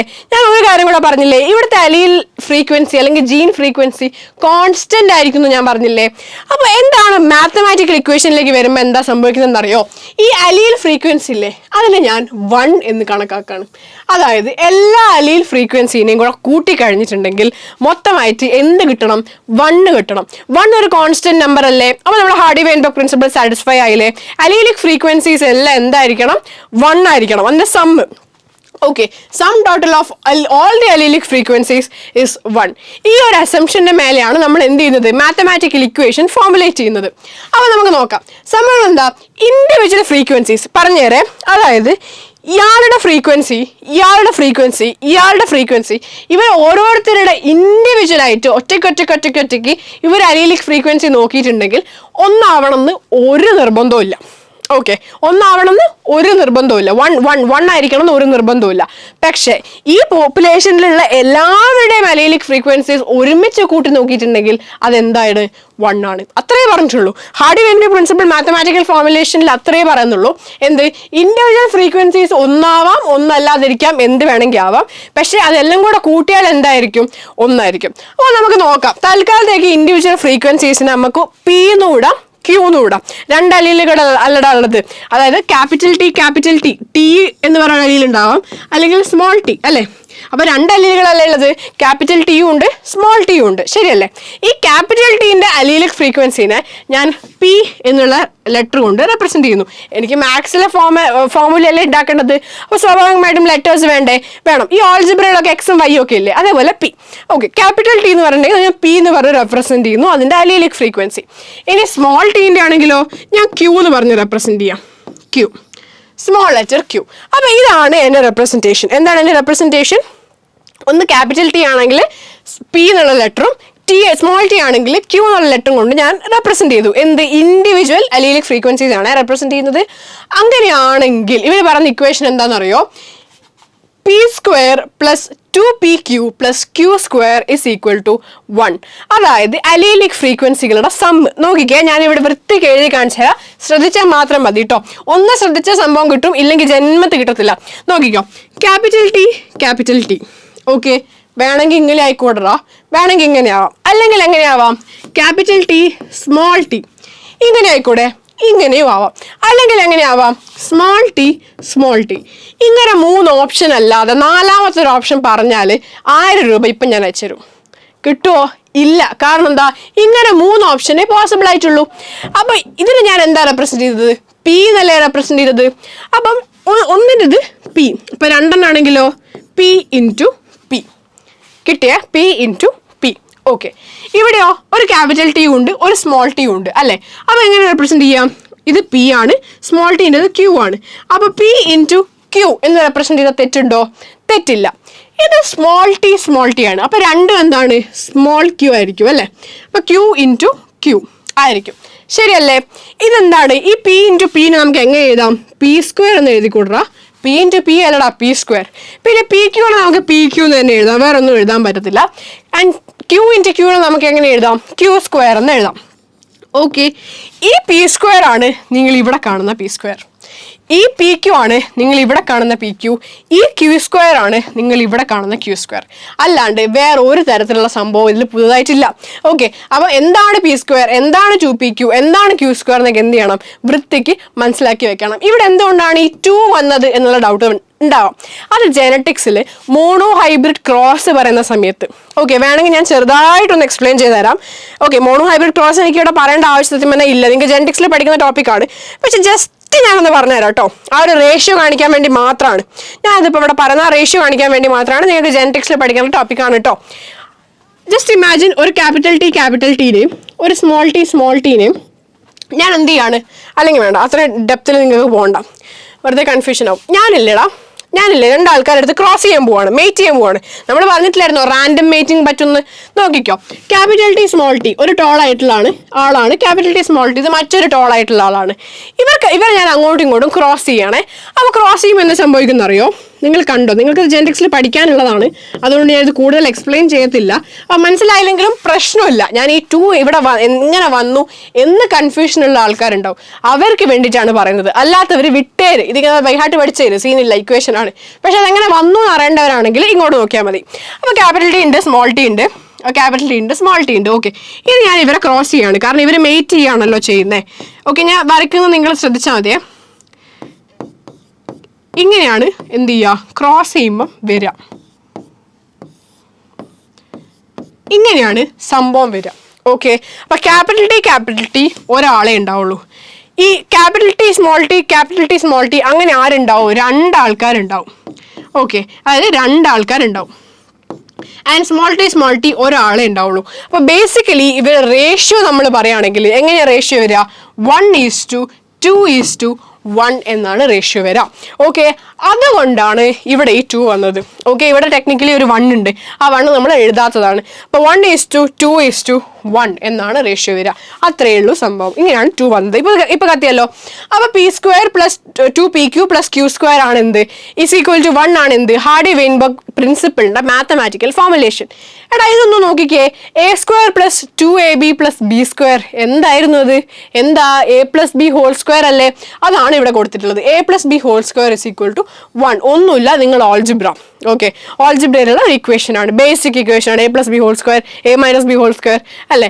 ഓക്കെ, അപ്പോൾ P square plus 2pq plus Q square, ഇത്രയേ ഉള്ളൂ ഹാർഡി-വെയിൻബർഗ് പ്രിൻസിപ്പിളിന്റെ മാത്തമാറ്റിക്കൽ ഫോർമുലേഷൻ. മനസ്സിലായോ? കോൺസെപ്റ്റ് ക്ലിയർ അല്ലേ? ഹാർഡി-വെയിൻബർഗ് പ്രിൻസിപ്പിൾ എന്താണെന്ന് നമ്മൾ വൃത്തിക്ക് പറഞ്ഞു, ആര് പ്രപ്പോസ് ചെയ്തു, കാര്യങ്ങളെല്ലാം തന്നെ പറഞ്ഞു, 5 കണ്ടീഷൻസ് പറഞ്ഞു, പോപ്പുലേഷൻ്റെ കാര്യം പറഞ്ഞു, എല്ലാം പറഞ്ഞു. അതിനുശേഷം മാത്തമാറ്റിക്കൽ ഫോർമുലേഷനും പറഞ്ഞു. ഓക്കെ, ഇതാണ് ഹാർഡി-വെയിൻബർഗ് പ്രിൻസിപ്പിൾ അല്ലെങ്കിൽ ഹാർഡി-വെയിൻബർഗ് ഇക്വിലിബ്രിയം എന്ന് പറയുന്നത്.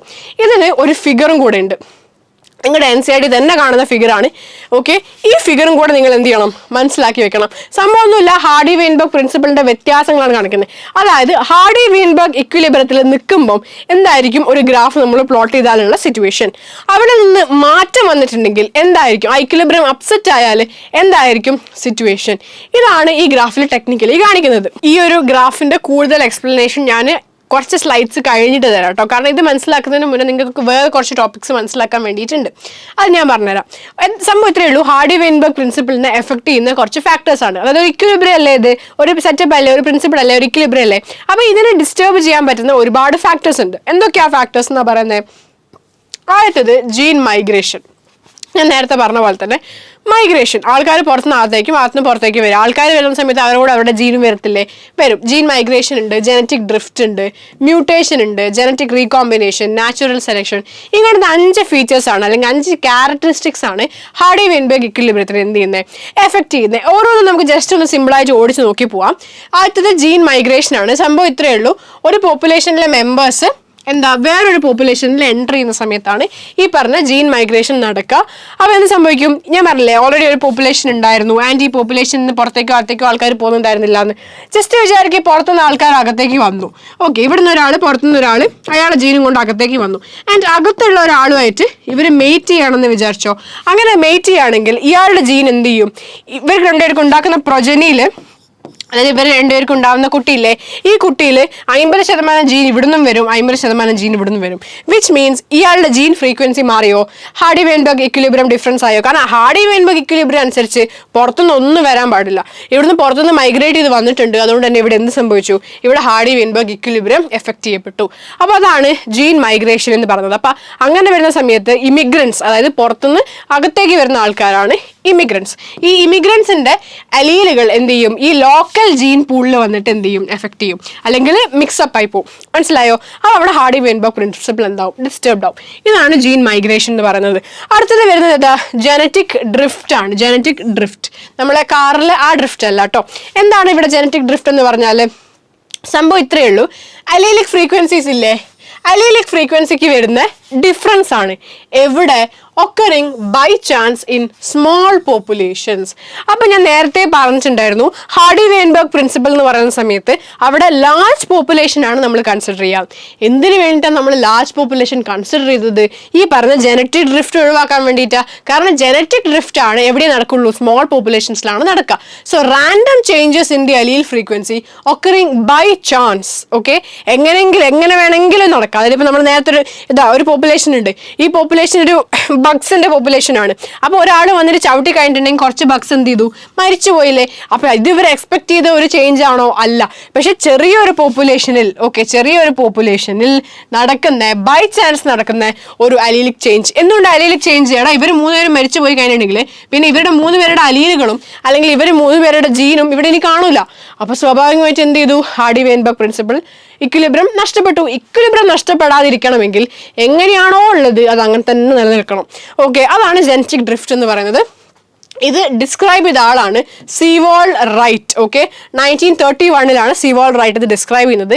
അതുകൊണ്ട് തന്നെ സീവോൾ റൈറ്റ് എഫക്റ്റ് എന്നും നമ്മൾ ജനറ്റിക് ഡ്രിഫ്റ്റിനെ വിളിക്കുന്നുണ്ട്, സീവോൾ റൈറ്റ് എക്സ്പ്ലെയിൻ ചെയ്തുകൊണ്ട്. ഓക്കെ, ജനറ്റിക് ഡ്രിഫ്റ്റ് അത്രയേ ഉള്ളൂ. പിന്നെ മൂന്നാമത്തെ കണ്ടീഷൻ എന്താ, ജനറ്റിക് റീകോമ്പിനേഷൻ അല്ലെങ്കിൽ ഫാക്ടർ എന്താ, ജനറ്റിക് റീകോമ്പിനേഷൻ. സംഭവം ഒന്നുമില്ല, സിമ്പിളാണ്. അതായത് 2 ആൾക്കാർ മെയ്റ്റ് ചെയ്യുമല്ലോ, ഞാൻ നേരത്തെ പറഞ്ഞ പോലെ തന്നെ 2 ആൾക്കാർ മെയ്റ്റ് ചെയ്യുന്ന സമയത്ത് ഇവരുടെ ക്രോമസോമുകളും എന്ത് ചെയ്യും, ക്രോസ് ഓവർ നടക്കും. സിമ്പിളി പറയുകയാണെങ്കിൽ ഇത് ഇയാളുടെ ക്രോമസോം ആണെന്ന് വിചാരിച്ചോ, ഇത് ഇയാളുടെ ക്രോമസോം ആണെന്ന് വിചാരിച്ചോ. ഓക്കെ, ആൻഡ് ഇയാളുടെ ക്രോമസോമിലെ ഈ ഭാഗവും ഇയാളുടെ ക്രോമസോമിലെ ഈ ഭാഗവും കൂടി എന്ത് ചെയ്യും, ക്രോസ് ഓവർ നടക്കും. അതായത് ഇവിടെയുള്ള ഒരു പീസ് സാധനം ഇങ്ങോട്ട് കൊടുക്കും, ഇങ്ങോട്ട് കൊടുക്കും. ഇവിടെയുള്ള ഒരു പീസ് സാധനം എങ്ങോട്ട് കൊടുക്കും, ഇങ്ങോട്ട് കൊടുക്കും. മനസ്സിലായോ? അപ്പൊ ഇവിടെ ജീൻ ഫ്രീക്വൻസീസ് എന്തായി, മിക്സപ്പ് ആയില്ലേ. അങ്ങനെ മിക്സപ്പ് ആയാലും എന്ത് സംഭവിക്കും, ഈ പറഞ്ഞ പോലെ ഹാർഡി വെയിൻബെർഗ് പ്രിൻസിപ്പിൾ ഡിസ്റ്റർബ്ഡ് ആവും. അപ്പൊ അതുകൊണ്ട് ജനറ്റിക് റീകോമ്പിനേഷൻ, അതായത് reshuffling of genes between non sister chromatids. ഇതാണ് നോൺ സിസ്റ്റർ ക്രൊമാറ്റിഡ്സ്. ഇവർ തമ്മിൽ ജീൻസ് റീഷഫിൾ ചെയ്ത് കഴിഞ്ഞിട്ടുണ്ടെങ്കിൽ എന്ത് സംഭവിക്കും, ജനറ്റിക് റീകോമ്പിനേഷൻ സംഭവിക്കും. ഹാർഡി വെയിൻബെർഗ് പ്രിൻസിപ്പിൾ എന്താവും, അപ്സെറ്റ് ആവും അല്ലെങ്കിൽ ഡിസ്റ്റർബ് ആവും കേട്ടോ. അപ്പൊ ഇതാണ് ജനറ്റിക് റീകോമ്പിനേഷൻ, മൂന്നാമത്തെ ഫാക്ടർ. പിന്നെ നിങ്ങൾക്ക് എന്തുണ്ട്, നാച്ചുറൽ സെലക്ഷൻ ഉണ്ട് അല്ലെ. എന്താണ് നാച്ചുറൽ സെലക്ഷൻ, നമ്മൾ ഓൾറെഡി എത്രയോ തവണ പറഞ്ഞിട്ടുണ്ടായിരുന്നു. എന്താ, മ്യൂട്ടേഷൻ ഉണ്ടാകുന്ന സമയത്ത് ഫേവറബിൾ ആയിട്ടുള്ള അൺഫേവറബിൾ ആയിട്ടുള്ളയും ചേഞ്ചസ് ഉണ്ടാവും പോപ്പുലേഷനിൽ. അപ്പോൾ അങ്ങനെ ഉണ്ടാകുന്ന സമയത്ത് ഏതിനാണോ സർവൈവ് ചെയ്യാൻ പറ്റുന്നത്, ഏതിനാണോ ഫേവറബിൾ ക്യാരക്ടേഴ്സിലും അൺഫേവറബിൾ ക്യാരക്ടേഴ്സിലും തരണം ചെയ്യാൻ പറ്റുന്നത്, അവർ മാത്രമേ എന്ത് ചെയ്യത്തുള്ളൂ, സർവൈവ് ചെയ്യത്തുള്ളൂ. അതാണ് നാച്ചുറൽ സെലക്ഷൻ എന്ന് പറയുന്നത്. ഓക്കെ, അപ്പോൾ അങ്ങനെ ഒരു ഡിഫറൻസ് വന്നാൽ, അങ്ങനെ നേച്ചറും സെലക്ട് ചെയ്തിട്ടുണ്ടെങ്കിൽ എന്ത് സംഭവിക്കും, സ്വാഭാവികമായിട്ടും ഹാർഡി വെയിൻബെർഗ് പ്രിൻസിപ്പിൾ എന്താവും, ഡിസ്റ്റർബ്ഡ് ആവും. അപ്പോൾ ഇത്രയാണ് ഹാർഡി വെയിൻബെർഗ് പ്രിൻസിപ്പിളിനെ എഫക്ട് ചെയ്യുന്ന ഫാക്ടേഴ്സ് എന്ന് പറയുന്നത്. ഇനി നമ്മൾ നേരത്തെ ബാക്കി വെച്ച ആ ഒരു ഗ്രാഫ് ഉണ്ടായിരുന്നില്ലേ, അത് ഞാൻ പറഞ്ഞുതരാം. ഇത് ആക്ച്വലി നിങ്ങൾക്ക് ഭയങ്കര ഡെപ്തിലൊന്നും നിങ്ങളുടെ ടെക്സ്റ്റ് ബുക്കിനകത്ത് എക്സ്പ്ലനേഷൻ ഒന്നും കൊടുത്തിട്ടില്ല. ഓക്കെ, എൻസിആർടിനകത്ത് ഒരു ഹൈ ലെവൽ രീതിയിൽ ഡെപ്തിൽ ചെന്നിട്ട് എക്സ്പ്ലനേഷൻ ഒന്നും കൊടുത്തിട്ടില്ല. ഓക്കെ, അപ്പോൾ അതുകൊണ്ട് തന്നെ നിങ്ങൾക്ക് സിമ്പിളായിട്ട് എൻസിആർടിയിൽ എങ്ങനെ പറഞ്ഞു അങ്ങനെ തന്നെ ഞാൻ പറഞ്ഞു തരാം. സംഭവം ഇത്രയുള്ളൂ. നമ്മളൊരു ഹ്യൂമൻ ഹൈറ്റ് നോക്കിക്കോ. ഓക്കെ, നമ്മൾ നാച്ചുറൽ സെലക്ഷൻ കാരണം 3 രീതിയിലുള്ള ചേഞ്ചുകൾ ഉണ്ടാവാം. ഓക്കെ, ഞാനിപ്പോൾ പറഞ്ഞ നാച്ചുറൽ സെലക്ഷൻ ഇല്ലേ, അങ്ങനെ ഒരു നാച്ചുറൽ സെലക്ഷൻ ഒരു പോപ്പുലേഷനിൽ സംഭവിച്ചിട്ടുണ്ടെങ്കിൽ 3 രീതിയിലുള്ള ചേഞ്ചസുകളാണ് ഉണ്ടാവാൻ സാധ്യത. ആദ്യത്തെ ചേഞ്ച് ഇപ്പോൾ ഫോർ എക്സാമ്പിൾ ഹ്യൂമൻ ഹൈറ്റ് എന്താ പറയുകയാണെങ്കിൽ 3 തരത്തിലുള്ള ആൾക്കാരുണ്ട്. ടോളായിട്ടുള്ളവർ, മെയിൻലി 2 തരത്തിലുള്ള ആൾക്കാരുണ്ട്. ടോളായിട്ടുള്ളവർ, ഇവർ രണ്ടുപേരും എന്താണ്, ടോളാണ്. പിന്നെ അതേപോലെ ഷോർട്ടായിട്ടുള്ള ആൾക്കാരും ഉണ്ട് അല്ലേ. 2 കണ്ടീഷൻസ് ആണ് ഉള്ളത്. മെയിനായിട്ട് 2 കണ്ടീഷൻസ് ആണ് ഉള്ളത്. പക്ഷേ ഹ്യൂമൻ ഹൈറ്റ് നോക്കുകയാണെങ്കിൽ, ഹ്യൂമൻസിൻ്റെ ഹൈറ്റ് നോക്കുകയാണെങ്കിൽ എക്സ്ട്രീം ടോളും എക്സ്ട്രീം ഷോർട്ടും മാത്രമാണോ? അല്ലല്ലോ. അതിൻ്റെ ഇടയിൽ പല ഹൈറ്റിൽ ആൾക്കാരില്ലേ. എടാ, നമ്മുടെ ഹ്യൂമൻസ് പറഞ്ഞാൽ ഒരാൾ എത്ര ഹൈറ്റിലുള്ള ആൾക്കാർ മാത്രവും പിന്നെ കുറച്ച് ചെറിയ ഹൈറ്റിലുള്ള ആൾക്കാർ മാത്രമാണോ? അല്ലല്ലോടാ, പല റേഞ്ചിലല്ലേ നമ്മളെ ഹൈറ്റ് പോകുന്നത്. അപ്പം നമുക്ക് മെയിൻലി എങ്ങനെ പറയാം, ഇത് പ്ലാന്റ്സിൻ്റെ ഒക്കെ കേസിലാണ് ഇങ്ങനെ വരിക. നമുക്ക് മെയിൻലി എങ്ങനെ പറയാം, നമുക്ക് പറയാം ഹ്യൂമൻസിൻ്റെ കേസ് നോക്കുകയാണെങ്കിൽ നമുക്ക് എങ്ങനെ പറയാം? അഫ്കോഴ്സ് ടോളായിട്ടുള്ള ആൾക്കാരുണ്ടാവും, നല്ല ടോളായിട്ടുള്ള ആൾക്കാരുണ്ടാവും. മീഡിയം ഹൈറ്റിൽ നിൽക്കുന്ന ആൾക്കാരുണ്ടാവും. ഈ മീഡിയം എന്ന് പറയുമ്പോൾ ഒരുപാട് റേഞ്ച് ഓഫ് ഹൈറ്റ് തന്നെ അവിടെ എന്തായി ഫില്ലായിട്ടോ. പിന്നെ ഷോർട്ട് ആയിട്ടുള്ള ആൾക്കാരും ഉണ്ടാവും ഒബ്വിയസ്ലി. അപ്പോൾ ടോളായിട്ടുള്ള ആൾക്കാരുണ്ടാവും, മീഡിയം ഹൈറ്റുള്ള ആൾക്കാരുണ്ടാവും, ഷോർട്ട് ആയിട്ടുള്ള ആൾക്കാരുണ്ടാവും അല്ലേ. പൊതുവെ നാച്ചുറൽ സെലക്ഷനിൽ 3 രീതിയിലാണ് നമുക്ക് എന്ത് ചെയ്യുക, ഈ ഒരു പ്രിൻസിപ്പിൾ അല്ലെങ്കിൽ ഒരു പോപ്പുലേഷൻ ചേഞ്ച് ആവുന്നത് 3 രീതിയിലാണ്. ആദ്യത്തത് സ്റ്റെബിലൈസിങ് ചേഞ്ച് ആണ്. എന്താണ് സ്റ്റെബിലൈസിങ് എന്ന് പറഞ്ഞാൽ എന്താ ഉദ്ദേശിക്കുന്നത്? മെജോറിറ്റി ആൾക്കാരും മീഡിയം ലെവലിലായിരിക്കും ഉണ്ടാവുക, മീഡിയം ഹൈറ്റിലായിരിക്കും ഉണ്ടാവുക. അതായത് എക്സ്ട്രീം കണ്ടീഷൻസ് ഒഴിവാക്കിയിട്ട് ഒരു മീഡിയം കണ്ടീഷൻസിൽ നിലനിൽക്കുന്നത്. ഇപ്പോൾ ടോളാണെങ്കിൽ ഭയങ്കര ടോളും അല്ലാതെ ഭയങ്കര ഷോർട്ടും അല്ലാതെ ഒരു മീഡിയം ലെവലിലായിരിക്കും മെജോറിറ്റി ആൾക്കാരും ഉണ്ടാവുക. അങ്ങനെ ഒരു ചേഞ്ച് ആണെങ്കിൽ നമ്മൾ അതിനെ സ്റ്റെബിലൈസിങ് ചേഞ്ച് എന്നാണ് വിളിക്കുക. മനസ്സിലായോ? പിന്നെ രണ്ടാമത് വരുന്നതാണ് നിങ്ങളെ ഡയറക്ഷണൽ ചേഞ്ച് എന്ന് പറയുന്നത്. അതായത് ഏതെങ്കിലും ഒരു പെർട്ടിക്കുലർ ഡയറക്ഷനിലേക്ക്, അതായത് എല്ലാവരും ഒന്നെങ്കിൽ എന്താവുക, ടോളാവുക. മെജോറിറ്റി ആൾക്കാർ എല്ലാവരും ഒന്നെങ്കിൽ എന്താവുക, ടോളാവുക, അല്ലെങ്കിൽ മെജോറിറ്റി ആൾക്കാർ ഒന്നെങ്കിൽ എന്താവുക, ഷോർട്ട് ആവുക. അതായത് ഏതെങ്കിലും ഒരു എക്സ്ട്രീമിലേക്ക് നാച്ചുറൽ സെലക്ഷൻ വഴി ആൾക്കാർ പോവുക. സിംപ്ലി പറയുകയാണെങ്കിൽ ഒരു നാച്ചുറൽ സെലക്ഷൻ, എന്തോ ഒരു തരത്തിലുള്ള സെലക്ഷൻ വന്നു, അവിടെ നീളമുള്ള ആൾക്കാർക്ക് മാത്രമേ സർവൈവ് ചെയ്യാൻ പറ്റുള്ളൂ. ഷോർട്ട് ആയിട്ടുള്ള ആൾക്കാരൊക്കെ എന്ത് ചെയ്തു, മരിച്ചുപോയി. അപ്പോൾ അവിടെ എന്തേ ഉള്ളൂ, നീളമുള്ള ആൾക്കാരല്ലേ ഉള്ളൂ. അപ്പോൾ നാച്ചുറൽ സെലക്ഷൻ കാരണം എന്ത് സംഭവിച്ചു, ഈ മീഡിയം ലെവലിൽ നിന്ന് എന്തിലേക്ക് മാറി, ടോളിലേക്ക് മാറി. കാരണം എന്താ, ഷോർട്ട് ആൾക്കാരൊക്കെ മരിച്ചുപോയി. അല്ലെങ്കിൽ തിരിച്ചു വന്നൂടെ, എങ്ങനെ വരാം, ടോൾ ആൾക്കാരൊക്കെ മരിച്ചു പോയിട്ട് ഷോർട്ട് ആൾക്കാർ നിലനിൽക്കുന്ന ഒരു നാച്ചുറൽ സെലക്ഷൻ വന്നൂടെ. അങ്ങനെ വന്നു കഴിഞ്ഞാൽ എന്ത് സംഭവിക്കും, ടോളായിട്ടുള്ള ആൾക്കാരൊക്കെ മരിച്ചു പോകും, ഷോർട്ടായിട്ടുള്ള ആൾക്കാർ മാത്രമേ ഉണ്ടാവുള്ളൂ. അപ്പം ഏതെങ്കിലും ഒരു എക്സ്ട്രീമിലേക്ക് ഡയറക്റ്റഡ് ആയിട്ടാണ് നാച്ചുറൽ സെലക്ഷൻ്റെ ചേഞ്ച് വരുന്നതെന്നുണ്ടെങ്കിൽ നമ്മൾ അതിനെ ഡയറക്ഷണൽ എന്ന് വിളിക്കും. എന്താ വിളിക്കുക, ഡയറക്ഷണൽ. അപ്പോൾ ഇതെന്താണ്, ഡയറക്ഷണൽ ആണ്. അപ്പോൾ ആദ്യത്തത് എന്തായിരുന്നു, സ്റ്റെബിലൈസിങ് ആയിരുന്നു. രണ്ടാമത്തത് എന്താണ്, ഡയറക്ഷണൽ ആണ്. ഓക്കെ, ഇത് ഡയറക്ഷണൽ ആണേ, ഇത് സ്റ്റെബിലൈസിങ്. ഇനി മൂന്നാമത്തെ കണ്ടീഷൻ എങ്ങനെയാ, കുറച്ച് ആൾക്കാർ ടോളും കുറച്ച് ആൾക്കാർ ഷോർട്ടും, മീഡിയം കണ്ടീഷൻ ഇല്ലാതെ എക്സ്ട്രീമുകൾ മാത്രം. ഓക്കെ, മീഡിയം കണ്ടീഷനിലുള്ള ആൾക്കാരെല്ലാം മരിച്ചു പോവുകയും ടോൾ ആയിട്ടുള്ള ആൾക്കാർ സർവൈവ് ചെയ്യുകയും ഷോർട്ട് ആയിട്ടുള്ള ആൾക്കാർ സർവൈവ് ചെയ്യുകയും ചെയ്യും. മീഡിയമിലുള്ള ആൾക്കാർ ഉണ്ടാവില്ല. അങ്ങനെ എന്ത് ചെയ്യാം, നാച്ചുറൽ സെലക്ഷൻ നടന്നൂടെ. അപ്പോൾ ഇത് മൂന്നാമത്തെ കേസാണ്. അതുകൊണ്ടാണ് ഇവിടെ 2 പീക്ക് ഉള്ളത്. ഒന്ന് ഫോർ എക്സ്ട്രീംലി ടോൾ ആൾക്കാരും ഒന്ന് ഫോർ എക്സ്ട്രീംലി ഷോർട്ട് ആൾക്കാരും. ഇവിടെ ഒരു പീക്ക് അങ്ങോട്ട് പോകുന്ന പോലെയല്ലേ കാണിക്കുന്നത്. ഇപ്പോൾ ഇത് ടോൾ കണ്ടീഷൻ ആണെങ്കിൽ എന്താ, പീക്ക് ടോളിലേക്കാണ് പോയിക്കൊണ്ടിരിക്കുന്നത്. ഇനിയിപ്പോൾ അതല്ല, ചില കേസിൽ എന്താവാം, ഇത് ഷോർട്ട് കണ്ടീഷൻ ആയിക്കൂടെ. അങ്ങനെയാണെങ്കിൽ ഇത് എന്തിലേക്കാണ് പോയിക്കൊണ്ടിരിക്കുന്നത്, ഷോർട്ടിലേക്കാണ് പോയിക്കൊണ്ടിരിക്കുന്നത്. 2 രീതിയിലും ഇത് പോവാം എന്നുള്ളതാണ് കേട്ടോ. അത് 2 രീതിയിലും, ഷോർട്ട് അല്ലെങ്കിൽ ടോള്, ഇങ്ങനെ നമുക്ക് ഓറിട്ടിട്ട് റെപ്രസെൻറ്റ് ചെയ്യാം, ടോൾ അല്ലെങ്കിൽ ഷോർട്ട്. പക്ഷേ ഇവിടെ അവിടെ ടോൾ അല്ലെങ്കിൽ ഷോർട്ടാണ്, ഏതെങ്കിലും ഒന്ന് മാത്രം. ഇവിടെ എന്താണ്, 2 ഉണ്ടാവും. ഓക്കെ, എക്സ്ട്രീം ടോളും ഉണ്ടാവും, എക്സ്ട്രീം ഷോർട്ടും ഉണ്ടാവും, മിഡിലുള്ള ആൾക്കാർ ഉണ്ടാവില്ല. ഇവിടെ ആണെങ്കിൽ മിഡിലുള്ള ആൾക്കാരായിരിക്കും ഏറ്റവും കൂടുതൽ. അപ്പോൾ ഈ മൂന്നാമത്തേന് നമുക്കൊരു പേരിട്ട് വിളിക്കണ്ടേ, നമുക്ക് വിളിക്കാം ഡിസ്റപ്റ്റീവ്. എന്താണ്, ഡിസ്റപ്റ്റീവ്. ക്ലിയർ ആയോ? അപ്പോൾ എന്തൊക്കെയാണുള്ളത്? സ്റ്റെബിലൈസിംഗ് ഉണ്ട്, ഡയറക്ഷണലും ഉണ്ട്, ഡിസ്റപ്റ്റീവും ഉണ്ട്. ഇത്രയേ ഉള്ളൂ സംഭവം.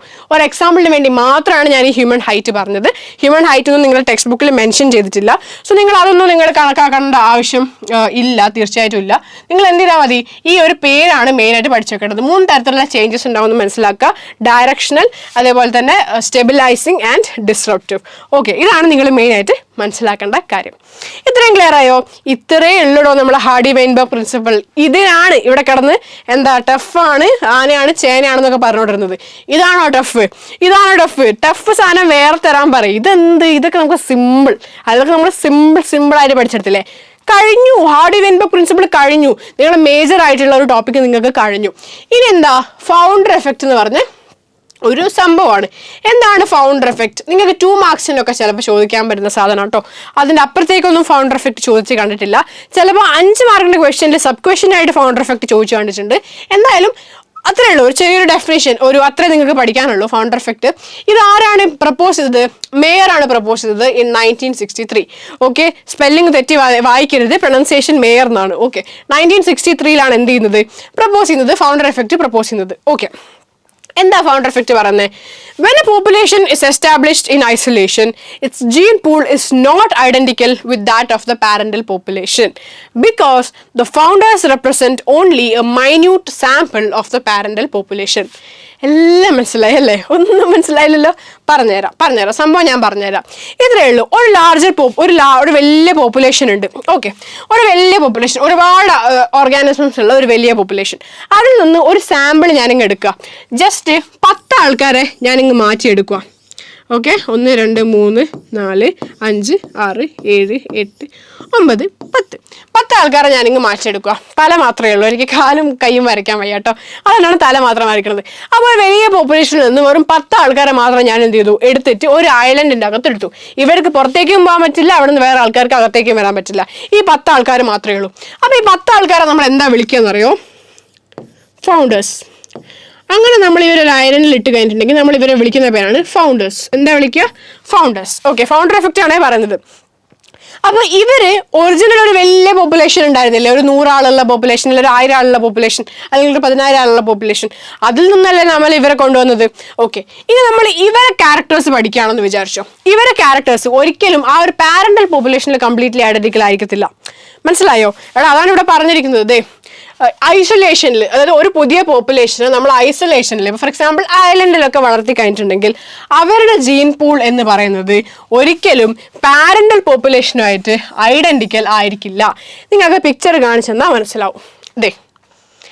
ഇതാണ് പാരന്റൽ പോപ്പുലേഷൻ. ഇത് എല്ലാ തരത്തിലുള്ള അല്ലെ, ഓറഞ്ച് കളേർഡും ഉണ്ട്, ഗ്രേ കളേർഡും ആയിട്ടുള്ള ബട്ടർഫ്ലൈസ് എന്തുണ്ട് ഇതിനകത്തുണ്ട്. ഇതൊരു വലിയ പോപ്പുലേഷനാണ്. ഞാൻ ഇവിടുന്ന് കുറച്ച് ആൾക്കാരെ മാത്രം എടുത്ത ഒരു ഐലൻഡിൽ ഇടുകയാണ്. അങ്ങനെ ഐലൻഡിൽ ഇടുന്ന സമയത്ത് ഞാൻ എടുക്കുന്ന ആൾക്കാർ ഏതാണോ അതിനനുസരിച്ച് ഈ ഫൗണ്ടേഴ്സ് മാറൂലേ? ഇവരല്ലേ ഫൗണ്ടേഴ്സ്? ഈ ഐലൻഡിലിട്ട ആൾക്കാരല്ലേ ഫൗണ്ടേഴ്സ്? ഈ ഫൗണ്ടേഴ്സ് മാറൂലടാ, കാരണം ഞാൻ എന്തെടുക്കുന്നു അതിനനുസരിച്ച് മാറും. ഞാനിപ്പം ഒരു 1 2 3 4 5 6 7 ഓറഞ്ച് വിങ്ഡ് ആൾക്കാരാണ് എടുക്കുന്നതെന്നുണ്ടെങ്കിൽ എന്ത് ചെയ്യും? ഇങ്ങനെ വരും പോപ്പുലേഷൻ. ഇത് പാരന്റൽ പോപ്പുലേഷൻ ആയിട്ട് സിമിലർ ആണോ? ഒരിക്കലും അല്ല, ഇത് ഐഡന്റിക്കൽ അല്ല. ഓക്കെ, ഇനി ഞാൻ ഫുള്ള് 7 ഗ്രേ കളർ എടുത്താൽ ഇത് പാരന്റൽ പോപ്പുലേഷൻ ആയിട്ട് സിമിലർ ആണോ? ഒരിക്കലും അല്ല. ഇതിപ്പോൾ ഞാൻ മിക്സ് ചെയ്തെടുത്താൽ പോലും എന്തല്ല, അത് പാരന്റൽ പോപ്പുലേഷനുമായിട്ട് സിമിലർ ആയിരിക്കത്തില്ല. കാരണം ഇവിടെ 3 ആളല്ലേ ഉള്ളൂ. ഇവിടുത്തെ റേഷ്യോ മാറിയില്ലേ? ഇവിടെ 4:3 അല്ലേ റേഷ്യോ വരുന്നത്, ഇവിടെ അതായിരിക്കില്ല റേഷ്യോ വരുന്നത്. അപ്പോൾ ഒരിക്കലും അത് സംഭവിക്കില്ല, ഐഡന്റിക്കൽ ആയിരിക്കില്ല. അപ്പോൾ നമ്മൾ പാരന്റൽ പോപ്പുലേഷൻ, ഒരു വലിയ പോപ്പുലേഷന് ജസ്റ്റ് കുറച്ച് ആൾക്കാരെ മാത്രം എടുത്തിട്ട് ഒരു ഐലൻഡിലോ എവിടെയെങ്കിലും കൊണ്ട് ഒറ്റയ്ക്ക് ഇങ്ങനെ ഇവിടെ നിന്നോന്ന് പറഞ്ഞ് ഇട്ട് കഴിഞ്ഞാൽ എന്താ പറയുന്നത്, ഒരിക്കലും പാരന്റൽ പോപ്പുലേഷൻ ജീൻ പൂള് പോലെ ആയിരിക്കില്ല ഈ നമ്മൾ പുതിയതായിട്ടുള്ള ഫൗണ്ടർ പോപ്പുലേഷൻ്റെ ജീൻ പൂൾ. ക്ലിയർ ആയോ? ഇതാണ് ഫൗണ്ടർ എഫക്റ്റ്. ഇത്രയേ ഉള്ളൂ ഫൗണ്ടർ എഫക്റ്റ്. കൂടുതലായിട്ട് ഒന്നുമില്ല. നിങ്ങൾ ആ ഫൗണ്ടേഴ്സ് ആരാണെന്ന് മനസ്സിലാക്കി വെക്കുക. നമ്മൾ ഐസൊലേഷനിൽ എസ്റ്റാബ്ലിഷ് ചെയ്യുന്ന പുതിയ പോപ്പുലേഷനെയാണ് നമ്മൾ ഫൗണ്ടേഴ്സ് എന്ന് പറയുന്നത്. മനസ്സിലായോ? ഫൗണ്ടർ എഫക്റ്റ് ക്ലിയർ ആയില്ലേ? ഇത്രയേ ഉള്ളൂ. ഇനി നിങ്ങൾക്ക് 2 ടോപ്പിക്കേ ബാക്കിയുള്ളൂ. ആദ്യത്തത് ബ്രീഫ് അക്കൗണ്ട് ഓഫ് എവല്യൂഷൻ, പിന്നെ രണ്ടാമത് ഈ പഠിക്കാനുള്ള ടോപ്പിക്ക് ഹ്യൂമൻ എവല്യൂഷനാണ്. ഈ ബ്രീഫ് അക്കൗണ്ട് ഓഫ് എവല്യൂഷൻ ഇല്ലടാ, ഇത് ഞാൻ ഓൾറെഡി പറഞ്ഞു, ഇപ്പോഴേ ഞാൻ പറയാം, ഒരു ഡിസ്ക്ലെയിമർ പോലെ ഞാൻ പറയാം. ഇത് അങ്ങനെ എന്താ പറയുക, നിങ്ങൾക്ക് അങ്ങനെ ഭയങ്കര ഇമ്പോർട്ടൻ്റ് ആയിട്ടുള്ള ഒരു ടോപ്പിക് അല്ല. പക്ഷെ എന്നാലും നിങ്ങളിത് ഒരു തവണ ഒന്ന് വായിച്ചിരിക്കണം. ഇതിന് കൂടുതൽ എക്സ്പ്ലെയിൻ ചെയ്യാൻ പ്രത്യേകിച്ച് ഒന്നും തന്നെ ഇല്ല. എടാ ഇതിൽ എക്സ്പ്ലെയിൻ ചെയ്ത് പറഞ്ഞ് മനസ്സിലാക്കി തരാൻ പ്രത്യേകിച്ച് ഒന്നും തന്നെ ഇല്ല. പക്ഷെ എന്താ ഉള്ളത്, ജസ്റ്റ് ഇത്ര മില്യൺ ഇയേഴ്സ് അഗോ ഇന്ന കാര്യം നടന്നു, ഇത്ര മില്യൺ ഇയേഴ്സ് അഗോ ഇന്ന കാര്യം നടന്നു, ഇത്രേ ഇതിനകത്ത് പറയുന്നുള്ളൂ. ഇതിന് കൂടുതലൊന്നും ഇതിൽ എക്സ്പ്ലെയിൻ ചെയ്യാൻ മാത്രം ഇല്ല എന്നുള്ളതാണ്. അപ്പോൾ നമുക്ക് ജസ്റ്റ് ഒന്ന് നോക്കാം സംഭവം എവല്യൂഷൻ എങ്ങനെ നടന്നു, പണ്ട് മുതൽ ഇപ്പം വരെ എങ്ങനെയാണ് നടന്നുകൊണ്ടിരിക്കുന്നതാണ് നമ്മൾ ഇതിൽ നോക്കുന്നത്. ഓക്കെ, അപ്പോൾ നമുക്ക് 200 മില്യൺ ഇയേഴ്സ് അഗോ എന്ത് നടന്നു, 2000 മില്യൺ ഇയേഴ്സ് അഗോ എന്ത് നടന്നു നോക്കാം. 2000 നിന്ന് തുടങ്ങാം നമുക്ക്. ഓക്കെ, അപ്പോൾ ഇവിടെ ഞാൻ ഞാൻ വീണ്ടും ഊതി പറയുന്നു, ഇവിടെ കൂടുതൽ എക്സ്പ്ലെയിൻ ചെയ്യാൻ എനിക്കൊന്നുമില്ല. ഞാൻ ഇങ്ങനെ ഇത്ര മില്യൺ ഇയേഴ്സ് ഒക്കെ ഇന്ന കാര്യം നടന്നു എന്ന് പറഞ്ഞു പോകാനേ ഉള്ളൂ. അത്രയും നിങ്ങളുടെ ടെക്സ്റ്റ് ബുക്കിനകത്തുള്ളൂ, നിങ്ങൾക്ക് കൂടുതൽ കോംപ്ലിക്കേറ്റഡ് ആയിട്ട് ഒന്നുമില്ല. അപ്പോൾ 2000 മില്യൺ വർഷം മുന്നേ, അതാണ് MYA എന്ന് പറയുന്നത്, മില്യൺ ഇയേഴ്സ് അഗോ. ഇപ്പോൾ 2000 മില്യൺ ഇയേഴ്സ് അഗോ ആണ് ആദ്യത്തെ സെല്ലുലാർ ഫോമുകൾ ഉണ്ടായത് എന്ന് നമ്മൾ പഠിച്ചു. കാരണം എന്താ, 3 ബില്യൺ ഇയേഴ്സ് അഗോ ആണ് ഫസ്റ്റ് നോൺ സെല്ലുലാർ ഫോമുകൾ ഉണ്ടായത്. അതേപോലെ 2000 മില്യൺ ഇയേഴ്സ് അഗോ ആണ് ഫസ്റ്റ് സെല്ലുലാർ ഫോമുകൾ ഉണ്ടായത്. ഞാൻ ഓൾറെഡി പറഞ്ഞതാണ്. ഓക്കെ, ക്ലിയർ ആയല്ലോ. അങ്ങനെ പതുക്കെ സിംഗിൾ സെൽ ഓർഗാനിസംസ് എന്തായി, മൾട്ടി സെല്ലുലാറായി ഇപ്പോഴത്തെ രൂപത്തിലേക്ക് എത്തി. 500 മില്യൺ ഇയേഴ്സ് അഗോ നമ്മൾ 2000 നിന്ന് കുറഞ്ഞാണ് ഇനി പോകാൻ വേണ്ടിയിട്ട് പോകുന്നത്. അപ്പോൾ 2000 ആദ്യം പറഞ്ഞു, അതിൻ്റെ ഇടയിലൊന്നും പറയണ്ട. 500 മില്യൺ ഇയേഴ്സ് അഗോ ആര് വന്നു, ഇൻവേർട്ടിബ്രേറ്റ്സ് വന്നു. ഓക്കെ, ഇൻവേർട്ടിബ്രേറ്റ്സ്, അതായത് വേർട്ടിബ്ര ഇല്ലാത്ത ആൾക്കാർ. ഇൻവേർട്ടിബ്രേറ്റ്സ് അല്ലേ കുറച്ചും കൂടെ പ്രിമിറ്റീവ്. ഇൻവേർട്ടിബ്രേറ്റ് ഒക്കെ പഠിച്ചു കഴിഞ്ഞിട്ടില്ലേ നമ്മൾ വേർട്ടിബ്രേറ്റ്സ് പഠിക്കുന്ന ആനിമൽ കിങ്ഡത്തിലൊക്കെ. അപ്പോൾ ഇൻവേർട്ടിബ്രേറ്റ്സ് പ്രിമിറ്റീവ് ആയതുകൊണ്ട് തന്നെ ഒരാദ്യം വന്നു. പിന്നെ 350 മില്യൺ ഇയേഴ്സ് അഗോ ആര് വന്നു, ജോലെസ് ഫിഷ് വന്നു. ഓക്കെ, ജോ ഇല്ലാത്ത ഫിഷ്. ഓക്കെ, ജോ ഇല്ലാത്ത ഫിഷ് നിങ്ങൾ ആനിമൽ കിങ്ഡം പഠിക്കുന്ന സമയത്ത് ഇത് ആ ഒരു ഓർഡറിൽ തന്നെയാണ് പഠിക്കുക കേട്ടോ. അപ്പോൾ നിങ്ങൾക്ക് ഇത് ആലോചിച്ച് വെക്കാം, എളുപ്പമാണ്. ആനിമൽ കിങ്ഡം പഠിച്ചവരാണെങ്കിൽ ഇത് എളുപ്പമാണ് ഒബ്വിയസ്ലി. അപ്പോൾ എൻ്റെ ആനിമൽ കിങ്ഡം നിങ്ങൾ ഒബ്വിയസ്ലി പഠിച്ചതല്ലേ, +1 പഠിക്കുന്ന ചാപ്റ്ററാണ്. ഓക്കെ, അപ്പോൾ 350 മില്യൺ ഇയേഴ്സ് അഗോ ആര് വന്നു, ജോലെസ് ഫിഷ് വന്നു, ജോ ഇല്ലാത്ത ഫിഷ്. 320 മില്യൺ ഇയേഴ്സ് അഗോ ആര് വന്നു, സീവീഡുകൾ വന്നു. അതേപോലെ കുറച്ച് പ്ലാന്റ്സും വന്നു എന്നുള്ളതാണ്, ഭൂമിയിലേക്ക് ഇവോൾവ് ആയി. ഓക്കെ, പിന്നെ ആദ്യമായിട്ട് ഞാൻ തുടക്കത്തിലേ പറഞ്ഞിട്ടുണ്ടായിരുന്നു, ഫസ്റ്റുള്ള വീഡിയോസിൽ ഞാൻ പറഞ്ഞിട്ടുണ്ടായിരുന്നു, ഫസ്റ്റ് ഓർഗാനിസംസ് ഒക്കെ എവിടെയാണ്, വെള്ളത്തിലാണ് അല്ലെ. പിന്നീടാണ് എന്ത് ചെയ്യുന്നത്, കരയിലേക്ക് വന്നു തുടങ്ങിയത്. അപ്പോൾ ആദ്യമായി കരയിലേക്ക് വന്നു തുടങ്ങിയത് ഒരിക്കലും ആനിമൽസ് അല്ല, പകരം ആരാണ്, ചെടികളാണ്, അല്ലെങ്കിൽ പ്ലാന്റ്സ് ആണ്. പ്ലാന്റ്സ് ആണ് ഫസ്റ്റ് ആയിട്ട് എന്ത് ചെയ്തത്, വെള്ളത്തിൽ നിന്ന് കരയിലേക്ക് വരാൻ വേണ്ടിയിട്ട് തുടങ്ങിയത്. ഓക്കെ, ഇത്രയും ക്ലിയർ ആയല്ലോ. കൂൾ. ആ 320 മില്യൺ ഇയേഴ്സ് അഗോ നമ്മൾ പറഞ്ഞു. അതല്ലേ 350 മില്യൺ ഇയേഴ്സ് അഗോ ഇല്ലേ, ഇവിടെ നമ്മൾ ജോലസ് ഫിഷിന്റെ കാര്യം പറഞ്ഞില്ലേ, അതേ വർഷം തന്നെ 350 മില്യൺ ഇയേഴ്സ് അഗോ തന്നെ fish with stout and strong fins could move on land and go back to water.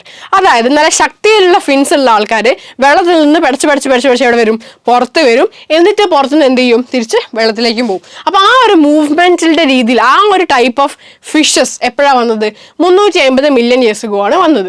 Okay, അത് നമുക്ക് എങ്ങനെ മനസ്സിലായി, 1938 സൗത്ത് ആഫ്രിക്കയിൽ നിന്ന് നമുക്കൊരു ഫിഷിനെ കിട്ടി. ഓക്കെ, ആ ഫിഷ് എക്സ്റ്റിങ്ക്റ്റ് ആയി പോയ ഒരു ഫിഷാണെന്നാണ് നമ്മൾ വിചാരിച്ചത്. പക്ഷെ എന്താണ്, ഈ ഫിഷസ് ലോ ഫിൻസ് എന്നാണ് വിളിക്കുക. ഓക്കെ, ഇവർ പിന്നീട് എന്തായതാ, ആംഫിബിയൻസ് ആയിട്ട് മാറിയതാണ്. ഓക്കെ, അവർ ഫിഷുകളായിരുന്നു, എക്സ്റ്റിങ്ക്റ്റ് ആയി പോയ ഒരു ഫിഷുകളാണെന്നാണ് നമ്മൾ വിചാരിച്ചത്. പക്ഷേ ഇവർ ആക്ച്വലി ഇവർ ലോബ് ഫിന്നുകളാണ്, അവരുടെ ആംഫിബിയനാണ്. അതായത് ആംഫിബിയൻ എന്ന് പറഞ്ഞാൽ കരയിൽ പുറത്തേക്കും വെള്ളത്തിന് കരയിലേക്കും കരയിൽ നിന്ന് വെള്ളത്തിലേക്ക് വരാൻ പറ്റുന്ന ആൾക്കാരല്ലേ ആംഫിബിയൻസ് എന്ന് പറയുന്നത്. ഓക്കെ, അതാണ് 350 മില്യൺ ഇയേഴ്സ് ഒക്കെ വന്നത്. അങ്ങനെ ആംഫിബിയൻസിൽ നിന്ന് ആരുണ്ടായി, റെപ്റ്റൈലുകൾ ഡെവലപ്പായി. പിന്നീട് റെപ്റ്റൈലുകൾ എന്ന് പറയുമ്പോൾ കറക്റ്റായിട്ട് എന്ത് ചെയ്യും, എഗ്സ് ഇടും അല്ലേ. പാമ്പൊക്കെ റെപ്റ്റൈൽ അല്ലേ, എഗ്സ് ഇടും. പിന്നെ എന്ത് സംഭവിച്ചു, ഈ 350 മില്യൺ ഇയേഴ്സ് അഗോ തന്നെയാട്ടോ നടക്കുന്നത്. 350 മില്യൺ ഇയേഴ്സ് അഗോ തന്നെയാണ് ആംഫിബിയൻസ് ഉണ്ടാവുന്നത്. അതേപോലെ തന്നെ ആരുണ്ടായി, ജയന്റ് ഫേൺസ് ഉണ്ടായി. Okay, fern, pteridophytes. Plant kingdom +1 പഠിക്കുന്ന ചാപ്റ്റർ ആണ്. അതിൽ തന്നെ ടെറിഡോഫൈറ്റ്സ്, ബ്രയോഫൈറ്റ്സ് ഒക്കെ പറയുന്നുണ്ട്. അങ്ങനത്തെ വലിയ ഫേൺസ് എവിടെ ഉണ്ടായി, ഈ 350 മില്യൺ ഇയേഴ്സ് അഗോ ഉണ്ടായി. 350 വീണ്ടും നമുക്ക് താഴോട്ട് വരാം, 200 മില്യൺ ഇയേഴ്സ് അഗോ എന്നാ ഉണ്ടായത്, ലാൻഡ് റെപ്റ്റൈൽസ് എന്ത് ചെയ്തു, തിരിച്ച് വെള്ളത്തിലേക്ക് പോയിട്ട് ഫിഷായി. എന്തൊക്കെയല്ലേ ഇവിടെ നടക്കുന്നത്, എന്തൊക്കെയായി കൊച്ചു കേരളത്തിൽ നടക്കുന്നത് അല്ലേ. ഒന്നുമില്ല, 200 മില്യൺ ഇയേഴ്സ് അഗോ ഓൾറെഡി ലാൻഡിലുള്ള റെപ്റ്റൈൽസ് തിരിച്ച് വെള്ളത്തിലേക്ക് പോയിട്ട് ഫിഷസ് ആയിട്ട് ഇവോൾവ് ചെയ്യപ്പെട്ടു. ഓക്കെ, പിന്നെ വരുന്നത് അടുത്ത 200 മില്യൺ ഇയേഴ്സ് അഗോ എന്ത് നടന്നു, reptiles of different shapes and sizes dominated on earth. അതായത് ആ ഒരു ടൈമിൽ ആരായിരുന്നു ഭൂമി ഭരിച്ചുകൊണ്ടിരുന്നത്, ഭൂമിയിൽ മെജോറിറ്റി ആരായിരുന്നു, റെപ്റ്റൈലുകളായിരുന്നു കേട്ടോ. നമ്മളെ ഈ ഡൈനോസേഴ്സ് ഒക്കെ ഉള്ള കാലഘട്ടമില്ലേ, ഡൈനോസോർസ് എന്താണ് റെപ്റ്റൈൽസ് അല്ലേ. അപ്പോൾ അടുത്ത 200 മില്യൺ ഇയേഴ്സ് ഒക്കെ റെപ്റ്റൈൽസ് പല സൈസിലും ഷേപ്പിലുള്ള റെപ്റ്റൈൽസ് ആയിരുന്നു എന്ത് ചെയ്തത് ആ സമയത്ത് ഭരിച്ചുകൊണ്ടിരുന്നത്. എക്സാമ്പിൾ പറയുകയാണെങ്കിൽ ഡിനോസേഴ്സ്. ഓക്കെ, ഏറ്റവും വലിയ ഡിനോസർ ടിറാനോസോറസ് പോലത്തെ വലിയ ഡിനോസേഴ്സ് മുതൽ ചെറിയ ഡിനോസേഴ്സ് വരെ ഉണ്ടായിരുന്നു. ആൻഡ് ടിറാനോസോറസിന്റെ കേസ് പറയുകയാണെങ്കിൽ 20 അടിയാണ് അതിന്റെ ഉയരം. 20 അടി 20 അടി ഉയരവും അതേപോലെ തന്നെ ഡാഗർ പോലത്തെ കത്തി പോലത്തെ കടാര പോലത്തെ എന്തുണ്ടായിരുന്നു പല്ലുകളും ഉണ്ടായിരുന്നു കേട്ടോ. അപ്പൊ അങ്ങനത്തെ റെപ്റ്റൈലുകളാണ് ഭൂമി ഭരിച്ചുകൊണ്ടിരുന്നത്. കാരണം ഇങ്ങനത്തെ ആൾക്കാരുണ്ടെങ്കിൽ പിന്നെ ഇവരെ മേലെ വേറെ ആർക്കും ഭരിക്കാൻ പറ്റുമോ? ഇല്ലല്ലോ, അവരായിരിക്കില്ല ഒബ്വിയസ്ലി ഭരിക്കണം. അതാണ് 200 മില്യൺ ഇയേഴ്സ് അഗോ നടന്നത്. അങ്ങനെ 65 മില്യൺ ഇയേഴ്സ് അഗോ ഇത്രയും സമയം എന്ത് ചെയ്തു ഇവരെന്ത് ചെയ്തു ഭരിച്ചു കേട്ടോ. അങ്ങനെ 65 മില്യൺ ഇയേഴ്സ് അഗോ ആയപ്പം നമ്മൾ പറഞ്ഞ പോലെ ഡിനോസേഴ്സ് എന്ത് ചെയ്തു എക്സ്റ്റിങ്ക്റ്റ് ആയി, അല്ലെങ്കിൽ സഡൻലി ഡിസപ്പിയർ ആയി. അങ്ങനെയാണ് ബാക്കിയുള്ള മാമൽസ് എന്ത് ചെയ്യാൻ തുടങ്ങിയത് ഭൂമി ഭരിക്കാൻ തുടങ്ങിയത്. അപ്പൊ റെപ്റ്റൈൽസ് ആയിരുന്നു ശരിക്കും ഭൂമി ഭരിച്ചുകൊണ്ടിരുന്നത്. നമ്മൾ ഈ ചുമരുമിലൊക്കെ കാണുന്ന എന്താ പറയാ പല്ലിയൊക്കെ ഇല്ലേ അല്ലേ, അതൊക്കെ ആയിരുന്നു. അതുപോലത്തെ വലിയ വലിയ റെപ്റ്റൈലുകൾ, നമ്മളെ ക്രോക്കഡൈലൊക്കെ പോലത്തെ വലിയ വലിയ റെപ്റ്റൈലുകളായിരുന്നു അന്ന് ഭൂമി ഭരിച്ചുകൊണ്ടിരുന്നത്, അല്ലെങ്കിൽ മെജോറിറ്റി ആയിട്ട് ഉണ്ടായിരുന്നത്. പക്ഷേ പിന്നീട് അവരെന്ത് ചെയ്യാണ്, അവർ എക്സ്റ്റിങ്ക്റ്റ് ആയി പോവുകയാണ് ഡൈനോസേഴ്സ് ഒക്കെ. അപ്പോൾ എന്ത് സംഭവിച്ചു, സ്വാഭാവികമായിട്ടും മാമൽസ് എന്ത് ചെയ്തു പിക്ചറിലേക്ക് വന്നു എന്നുള്ളതാണ് 65 മില്യൺ ഇയേഴ്സ് അഗോ. അങ്ങനെ മാമൽസ് എന്ന് പറയുന്നത് എന്തായിരുന്നു, ഒബ്വിയസ്ലി മോർ ഇന്റലിജന്റ് ആയിരുന്നു. ഓക്കെ, ഡേഞ്ചർ ഒക്കെ കുറച്ച് നമ്മളെ പോലെ തന്നെ കുറച്ചും കൂടി ഇന്റലിജന്റ് ആയിട്ടുള്ള ഓർഗാനിസംസ് ആയിരുന്നു മാമൽസ് എന്ന് പറയുന്നത്. അങ്ങനെ റെപ്റ്റൈൽസ് താഴോട്ട് വരികയും മാമൽസ് എന്ത് ചെയ്യാണ് എർത്ത് ടേക്ക് ഓവർ ചെയ്യുകയാണ് ചെയ്യുന്നത്. ഓക്കെ, ചില മാമൽസ് ഫുള്ളായിട്ട് വെള്ളത്തിൽ തന്നെ ജീവിക്കുന്ന മാമൽസ് ആയിരുന്നു. എക്സാമ്പിൾ പറയുകയാണെങ്കിൽ ഡോൾഫിൻ, ഇതിപ്പോഴും നിങ്ങൾക്ക് അറിയാവുന്ന എക്സാമ്പിൾ ആണ് അല്ലെ. വെയിലുകൾ, ഡോൾഫിൻസ്, സീൽസ്, അതേപോലെ സീ കൗ, ഇതൊക്കെ എന്താണ്, ഇതൊക്കെ വെള്ളത്തിൽ പൂർണ്ണമായും വെള്ളത്തിൽ ജീവിക്കുന്ന മാമൽസ് ആണ്. അപ്പൊ മാമൽസ് എന്ന് പറയുമ്പോൾ അത് കരയിൽ മാത്രമാണെന്ന് തെറ്റിദ്ധരിക്കരുത് കേട്ടോ. അപ്പൊ ഇത്രയാണ് നിങ്ങൾക്ക് ആ ഒരു സെക്ഷനിൽ പഠിക്കാനുള്ളത്. നിങ്ങൾ NCERT തന്നെ കാണുന്ന ഒരു ഫിഗറാണ്. പല ഇറാസാണ് കാണിക്കുന്നത്. ഇതാ പാലിയോസോയിക് ഇറ, മീസോസോയിക് ഇറ, സീനോസോയിക് ഇറ, ആ ഇറയിലുള്ള ആൾക്കാരാണ് കാണിക്കുന്നത്. സീനോസോയിക് ഇറയാണ് കുറച്ചും കൂടെ ലേറ്റസ്റ്റ്. അപ്പോഴത്തേക്ക് ഇതേ ആൻജിയോസ്പെംസും മോണോകോട്ടുകളും ഡൈക്കോട്ടുകളും ഒക്കെ വന്നിട്ടുണ്ട്. ആൻഡ് ഇവിടേക്ക് വരുമ്പോൾ മീസോസോയിക് ഇറയിലാണ് നിങ്ങളുടെ ജുറാസിക് പീരീഡ് ഒക്കെ വരുന്നത്. ഓക്കെ, അപ്പോൾ ഇത് നിങ്ങളുടെ ഒരു എന്താ പറയുക ടെക്സ്റ്റ് ബുക്കിനകത്തുള്ള ജസ്റ്റ് ഒരു ഫിഗറാണ്, അത്രയുള്ളൂ. നിങ്ങൾ കൂടുതൽ ഡീറ്റെയിൽ ആയിട്ട് പഠിക്കേണ്ട ആവശ്യമൊന്നുമില്ല. ഇതും അതേപോലെ തന്നെ നിങ്ങൾ NCERT കാണുന്ന ഒരു ഫിഗറാണ്. റൈറ്റ്, ഇത് നിങ്ങളുടെ ഡിനോസേഴ്സ് ആണ്. ഇവിടെയാണ് അവർ എക്സ്റ്റിങ്ക്റ്റ് ആവുന്നത് 60 മില്യൺ ഇയേഴ്സ് അഗോ. കണ്ടോ, 50ന്റെയും 100ന്റെ ഇടയിൽ 65-ലല്ലേ അവർ എക്സ്റ്റിങ്ക്റ്റ് ആവുന്നത്. 65 മില്യൺ ഇയേഴ്സ് അഗോ അവർ എക്സ്റ്റിങ്ക്റ്റ് ആവുകയാണ്. ഓക്കെ, നൗ മൂവിങ് ഓൺ, നമ്മുടെ കുറച്ചും കൂടെ ഇൻട്രസ്റ്റിംഗ് ആയിട്ടുള്ള ടോപ്പിക്ക്. മറ്റേ ടോപ്പിക്കിൽ അങ്ങനെ ഡീറ്റെയിൽ ആയിട്ട് പറയാനൊന്നും തന്നെ ഇല്ല. ജസ്റ്റ് ഇത് ഇങ്ങനെയാണെന്ന് പറഞ്ഞു പോകാന്നല്ലാതെ കൂടുതൽ അവിടെ എക്സ്പ്ലെയിൻ ചെയ്യാൻ മാത്രമൊന്നുമില്ല. ഇത് നമ്മുടെ ചാപ്റ്ററിലെ ലാസ്റ്റ് ടോപ്പിക്കാണ്. ഓക്കെ, എന്താണ് ഒറിജിൻ ആൻഡ് എവല്യൂഷൻ ഓഫ് മാൻ അല്ലെ. ഈ മാൻ എന്ന് എഴുതിയതിൽ പലർക്കെങ്കിലും എന്തുണ്ടാവും ഒരു തർക്കം ഉണ്ടാവും അല്ലെ. എന്തുകൊണ്ട് മാൻ എന്ന് എഴുതി, എന്തുകൊണ്ട് വുമൺ എന്ന് എഴുതിയില്ല, എന്തുകൊണ്ട് മറ്റൊന്നും എഴുതിയില്ല. അങ്ങനെ എഴുതുന്നില്ലടാ, ഇത് ജസ്റ്റ് ഒന്നില്ലേ ഹ്യൂമൻ എന്നുള്ള ആ ഒരു ടേം ഇല്ലേ, ആ ഒരു ടേമിനെ നമ്മൾ പൊതുവെ ഈ ഒരു സാധനം മാൻ എന്ന് നമ്മൾ പറയും. അത് ജെൻഡർ അല്ല അവിടെ സൂചിപ്പിക്കുന്നത്. അവിടെ എവല്യൂഷൻ ഓഫ് മാൻ എന്ന് പറയുമ്പം ഇറ്റ്സ് നോട്ട് എവല്യൂഷൻ ഓഫ് എന്താ പറയുക മെയിൽ എന്നല്ല ഉദ്ദേശിക്കുന്നത്. അങ്ങനെ ബയോളജിയിൽ പല സ്ഥലത്തും നിങ്ങൾ മാൻ എന്ന് കാണുമ്പോൾ അവിടെ ഒരിക്കലും ഉദ്ദേശിക്കുന്നത് ആണ് എന്നുള്ള അർത്ഥമല്ല, അല്ലെങ്കിൽ മെയിൽ എന്നുള്ള ഒരു അർത്ഥം, ആ ഒരു ജെൻഡർ മീനിങ് അല്ല ഇതിന് വരുന്നത്. മാൻ എന്ന് പറഞ്ഞാൽ ഇൻ ജനറൽ ഹ്യൂമൻ എന്നുള്ള അർത്ഥത്തിൽ മാത്രം നിങ്ങൾ കണ്ടാൽ മതി. ഓക്കെ, അതിനപ്പുറത്തേക്ക് ചിന്തിക്കേണ്ട. അപ്പം ഇത് പണ്ടുള്ള മനുഷ്യനിൽ മുതൽ അവിടെ തൊട്ട് ആധുനിക മനുഷ്യൻ വരെയുള്ള ഒരു സഞ്ചാരമാണ്. ഓക്കെ, പണ്ടുള്ള മനുഷ്യന്മാർക്ക് നമ്മൾ പേരിട്ടിട്ടുണ്ട്. ആൻഡ് അവരെങ്ങനെയായിരുന്നു, അവരെത്ര വർഷം മുന്നെയാണ് ജീവിച്ചത്, ആൻഡ് ഇപ്പം എവിടെ എത്തി നിൽക്കുന്നു, അതാണ് നമുക്ക് എന്ത് ചെയ്യാനുള്ളത് ഈ ഒരു ഒറിജിൻ ആൻഡ് എവല്യൂഷൻ ഓഫ് മാനിൽ നമുക്ക് നോക്കാനുള്ളത്. നോക്കാം. ആദ്യത്തെ മാൻ ഏറ്റവും ഫസ്റ്റ് ഹ്യൂമൻ റേസിനെ അല്ലെങ്കിൽ മാൻ റേസിനെ നമ്മൾ എന്താ വിളിച്ചത്, ഡ്രയോപിത്തിക്കസ് എന്നാണ് വിളിച്ചത്. ഡ്രയോപിത്തിക്കസ്. ഇവര് 15 മില്യൺ ഇയേഴ്സ് അഗോ ആണ് ഇവർ വന്നത്. ഇവർ കുറച്ചും കൂടെ എയ്പ്പ് ലൈക്ക് ആയിരുന്നു. അതായത് എയ്പ്പ് എന്ന് പറഞ്ഞാൽ കുരങ്ങ് വർഗം അല്ലെ, കുരങ്ങ് വർഗത്തിനോട് കുറച്ചും കൂടെ സിമിലാരിറ്റി ഉള്ള ആൾക്കാരായിരുന്നു ഡ്രയോപിത്തിക്കസ് എന്ന് പറയുന്നത്. ഓക്കെ, ഈ ഹോമിനിഡ്സ് അതേപോലെ എയ്പ്സ് ഒക്കെ ഈ ഒരു അതിൽ നിന്നാണ് എന്ത് ചെയ്യുന്നത്, ഡ്രയോപിത്തിക്കസ് ഇവോൾവ് ചെയ്യുന്നത്. ഓക്കെ, 15 മില്യൺ ഇയേഴ്സ് അഗോ ആണ് എയ്പ്പ് ലൈക്ക് ആണ്. ഈ പോയിന്റ് ആലോചിക്കണം കേട്ടോ. ഇവരെന്താണ്, എയ്പ്പ് ലൈക്ക് ആണ്. ഡ്രയോപിത്തിക്കസ് ആദ്യത്തെ ആൾക്കാരല്ലേ, സോ അവർ എയ്പ്പ് ലൈക്ക് ആയിരിക്കും. നൗ പിക്ചേഴ്സ് ഉണ്ട് കേട്ടോ. എല്ലാവരും പിക്ചേഴ്സ് ഞാൻ കൊണ്ടുവന്നിട്ടുണ്ട്. നിങ്ങൾക്ക് ഇതിൽ ആരോടെങ്കിലും സാമ്യത തോന്നിക്കുന്നുണ്ടെങ്കിൽ അത് തികച്ചും യാദൃശ്ചികം മാത്രം എന്ന് ഞാൻ ഇപ്പോഴേ അറിയിച്ചുകൊള്ളുന്നു. ഓക്കെ, ഇതാണ് എന്ത് ഡ്രയോപിത്തിക്കസ് എന്ന് പറയുന്നത്. ഇവർ ഹ്യൂമൻസ് ആണ് basically. They are not apes, they are humans, but they look like apes. അല്ലെ hairs ഒക്കെ ഉണ്ട് അവർക്ക്. Okay, now moving on, the next group is Ramapithecus. അല്ലെങ്കിൽ അടുത്ത മനുഷ്യന്മാരാണ് ആര്? രാമാപിത്തിക്കസ് എന്ന് പറയുന്നത്. ഇവരും 15 മില്യൺ ഇയേഴ്സ് അഗോ തന്നെയാണ്. പക്ഷെ ഇവരെന്താണ്? മാൻ ലൈക്ക് ആണ്. അപ്പൊ ആദ്യത്തെ 2 ആൾക്കാരും 15 മില്യൺ ഇയേഴ്സ് അഗോ ആണ്. അവർ ഏപ്പ് ലൈക്ക് ആയിരുന്നു. ഇവരെന്താണ്? രാമാപിത്തിക്കസ് എന്താണ്? മാൻ ലൈക്ക് ആണ്. ഓക്കെ, ബോഡിയൊക്കെ ഹെയർസ് ഉണ്ടായിരുന്നു, ഹെയറി ബോഡി തന്നെയായിരുന്നു. അതേപോലെ ഗൊറില്ല അല്ലെങ്കിൽ ചിമ്പാൻസീസിനെ പോലെയായിരുന്നു ഇവർ എന്ത് ചെയ്തത്? നടന്നുകൊണ്ടിരുന്നത്. ഓക്കെ, അതാണ് രാമാപിത്തിക്കസ് എന്ന് പറയുന്നത്. ഇതാണ് പിക്ചർ. ഓക്കെ, കുറച്ചും കൂടെ മനുഷ്യരൂപത്തിലാണുള്ളത്. ഇവർ കുറച്ചും കൂടെ ഏപ്പ് ലൈക്ക് അല്ലേ? ഇവർ കുറച്ചും കൂടെ മനുഷ്യരൂപത്തിലാണുള്ളത്. 15 മില്യൺ ഇയേഴ്സ് അഗോ തന്നെയാണ്. ഹെയർസ് ഉണ്ട് ഒബ്വിയസ്ലി. അതേപോലെ തന്നെ എന്താണ്? ഗൊറില്ലയും ചിമ്പാൻസി ഒക്കെ നടക്കുന്ന പോലെ ആയിരുന്നു നടന്നുകൊണ്ടിരുന്നത്. ഞാൻ ആക്ഷൻ കാണിക്കേണ്ടല്ലോ, എനിക്ക് ട്രോള് വീഴും. Okay, moving on, you have the Australopithecus. എന്താ? 2 മില്യൺ ഇയേഴ്സ് അഗോ. മറ്റേത് 15 മില്യൺ ഇയേഴ്സ് അഗോ ആണെങ്കിൽ ഇത് 2 മില്യൺ ഇയേഴ്സ് അഗോ ആണ്. In east African grass lands. എവിടെയാണ് ഇവർ ഒറിജിനേറ്റ് ചെയ്യുന്നത്? ഈസ്റ്റ് ആഫ്രിക്കയിലെ ഗ്രാസ് ലാൻഡ്സിൽ, ഈസ്റ്റ് ആഫ്രിക്കൻ ഗ്രാസ് ലാൻഡ്സിൽ. ഇവർ എന്താ കഴിച്ചുകൊണ്ടിരുന്നത്? ഇവർ ഫ്രൂട്ടും കഴിച്ചു. അതേപോലെ തന്നെ എന്ത് ചെയ്തു? സ്റ്റോൺ വെപ്പൺസ് ഉപയോഗിച്ചിട്ട് ഹണ്ട് ചെയ്യാൻ തുടങ്ങി. ഈ രാമാപിത്തിക്കസിന്റെയും ഓസ്ട്രാലോപിത്തിക്കസിന്റെ ഇടയിൽ വേറെ ആൾക്കാരുണ്ട് കേട്ടോ. നിങ്ങൾക്ക് അത് പഠിക്കാനില്ല. അപ്പൊ നിങ്ങൾ ഓസ്ട്രാലോപിത്തിക്കസ് മനസ്സിലാക്കുക. ഓസ്ട്രാലോപിത്തിക്കസ് എവിടെയാണ്? ഓസ്ട്രാലോ എന്ന് പേരുണ്ടെങ്കിലും ഓസ്ട്രേലിയയിലല്ല, ആഫ്രിക്കയിലാണ്. അങ്ങനെ ആലോചിക്കുക. അപ്പൊ 2 മില്യൺ ഇയേഴ്സ് അഗോ ആണ് എവിടെ? ആഫ്രിക്കയിൽ കേട്ടോ. ആഫ്രിക്കൻ ഗ്രാസ് ഐലൻഡ്സിലാണ് ഓസ്ട്രാലോപിത്തിക്കസ് കാണുന്നത്. അതേപോലെ തന്നെ എന്ത് ചെയ്തു? ഫ്രൂട്ട്സ് കഴിക്കുമായിരുന്നു, ഹണ്ട് ചെയ്യുകയും കൂടി ചെയ്യുമായിരുന്നു. ഹണ്ട് ചെയ്തിട്ട് സ്റ്റോൺ വെപ്പൺസ് ഉപയോഗിച്ചിട്ട് ഇവർ എന്ത് ചെയ്യുമായിരുന്നു? ഹണ്ട് ചെയ്യുമായിരുന്നു Australopithecus. Okay, now moving on, you have the Homo habilis. Homo habilis എന്ന് പറയുന്നത് 1.6 to 2, അതായത് നമ്മൾ 15 മില്യൺ ഇയേഴ്സ് ഒക്കെ ആയിരുന്നു ആദ്യത്തെ 2 ആൾക്കാരും. ആര്? ഡ്രയോപിത്തിക്കസും രാമാപിത്തിക്കസും 15 മില്യൺ ഇയേഴ്സ് അഗോ ആണ്. പിന്നെ 2 മില്യൺ ഇയേഴ്സ് അഗോ ഓസ്ട്രാലോപിത്തിക്കസ് വന്നു. 1.6 അല്ലേ? 1.6 to 2 മില്യൺ ഇയേഴ്സ് അഗോ ആണ് ആര് വന്നത്? ഹോമോ ഹാബിലിസ് വന്നത്. ഓക്കെ, ഇവരുടെ ബ്രെയിൻ കപ്പാസിറ്റി 650 മുതൽ 800 cc വരെയായിരുന്നു ഇവരുടെ ബ്രെയിൻ കപ്പാസിറ്റി ഉണ്ടായിരുന്നത്. ഇതെന്താ സ്കൂട്ടറോ CC എന്നൊക്കെ പറയാൻ? പക്ഷേ അതായിരുന്നു അവരുടെ ബ്രെയിൻ കപ്പാസിറ്റി. ഓക്കെ, ഇവരെന്ത് ചെയ്തു? സ്റ്റോൺ വെപ്പൺസ് ഇവരും ഉണ്ടായിട്ടുണ്ടായിരുന്നു. ഇവരും എന്ത് ചെയ്യുന്നുണ്ടായിരുന്നു? ആനിമൽസിനെ ഹണ്ട് ചെയ്തിട്ടുണ്ടായിരുന്നു എന്നുള്ള കാര്യം എന്ത് ചെയ്യുക? ആലോചിക്കാം.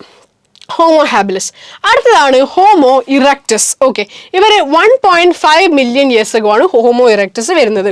അതായത് ഇവിടെ നമുക്ക് 1.6 കഴിഞ്ഞാൽ പിന്നെ 1.5 മില്യൺ ഇയേഴ്സ് അഗോ ആണ് ഹോമോ ഇറക്ടസ് വരുന്നത്. അപ്പം ആദ്യത്തെ 2 ആളും 15, പിന്നെ 2, പിന്നെ 1.6, പിന്നെ 1.5. ഓക്കെ, നൗ ഹോമോ ഇറക്ടസ് അല്ലെ? ഹോമോ ഇറക്ടസ് എന്ന് പറയണമെങ്കിൽ ഇവരെ ഫോസിൽസ്, നമുക്ക് ഇവരതാണ് ഏറ്റവും ആദ്യമായിട്ട് ഫോസിൽസ് കിട്ടിയത്. എവിടെ നിന്നാണ് കിട്ടിയത്? ജാവ എന്ന് പറഞ്ഞ ഇന്തോനേഷ്യയിലുള്ള ഒരു സ്ഥലമാണ്. 1891 നമുക്ക് എന്ത് ചെയ്യുന്നത്? ഇവരെ ഫോസിൽസ് കിട്ടുന്നത്. ഓക്കെ, ഇവരെ മീറ്റ് കഴിച്ചിരുന്നു. തൊട്ട് മുമ്പത്തെ ആൾക്കാർ ഫ്രൂട്ട്സ് ഒക്കെ അല്ലേ മെയിനായിട്ട് കഴിച്ചിരുന്നത്? ഇവരല്ല, അതിന് മുമ്പുള്ള ആൾക്കാർ അല്ലെ? ഓസ്ട്രാലോപിത്തിക്കസ് ഫ്രൂട്ട്സ് ഒക്കെ കഴിച്ചിട്ടുണ്ടായിരുന്നു. ആൻഡ് ഇവർ ആര്? ഹോമോ ഇറക്ടസ് എന്ന് പറയുന്നത് മീറ്റ് ആയിരുന്നു മെയിനായിട്ട് കഴിച്ചത്. ആൻഡ് ബ്രെയിൻ കപ്പാസിറ്റി 900 cc ആയിരുന്നു. ഇവരുടെ ബ്രെയിൻ കപ്പാസിറ്റി എത്രയായിരുന്നു? 650 to 800 അല്ലെ? ഹോമോ ഹാബിലിസിന് 650 to 800 ആണെങ്കിൽ ഇവിടെ 900 ആണ് ഹോമോ ഇറക്ടസിന് ബ്രെയിൻ കപ്പാസിറ്റി. ക്ലിയർ ആയോ? അടുത്തതാരാ? ഇതാണ് കേട്ടോ ഹോമോ ഇറക്ടസ് എന്ന് പറയുന്നത്. കേട്ടോ, സ്റ്റോൺ വെപ്പൺസ് ഒക്കെ യൂസ് ചെയ്തിട്ട് എന്ത് ചെയ്യുമായിരുന്നു? ഇവര് ഹണ്ടൊക്കെ ചെയ്യുമായിരുന്നു. ഓക്കെ, ഹോമോ ഇറക്ടസ് കഴിഞ്ഞു. ലാസ്റ്റ് എന്താണ്? ലാസ്റ്റ് അല്ല, അതിനു മുമ്പ് നിയാൻഡർതാൽ മാൻ. എന്താണ് Neanderthal man? Lived near east and central Africa between 1 lakh to 40,000 years ago. അപ്പം ഏറ്റവും ലേറ്റസ്റ്റ് ആയിട്ടുള്ള ഗ്രൂപ്പാണ്. ഏറ്റവും ലേറ്റസ്റ്റ് ഇൻ ദ സെൻസ് നമ്മളെ തൊട്ട് മുമ്പുള്ള ആൾക്കാരാണ് അല്ലേ? അപ്പം നേരത്തെ നമ്മൾ പറഞ്ഞിട്ടുണ്ടായിരുന്നു 15 ഇയേഴ്സ് അഗോല് ഡ്രയോപിത്തിക്കസ്, 15 മില്യൺ ഇയേഴ്സ്. എല്ലാം MY ആണ്, മില്യൺ ഇയേഴ്സ് അഗോ ആണ്. 15 മില്യൺ ഇയേഴ്സ് അഗോല് ഡ്രയോപിത്തിക്കസ്, അതേപോലെ രാമാപിത്തിക്കസ്.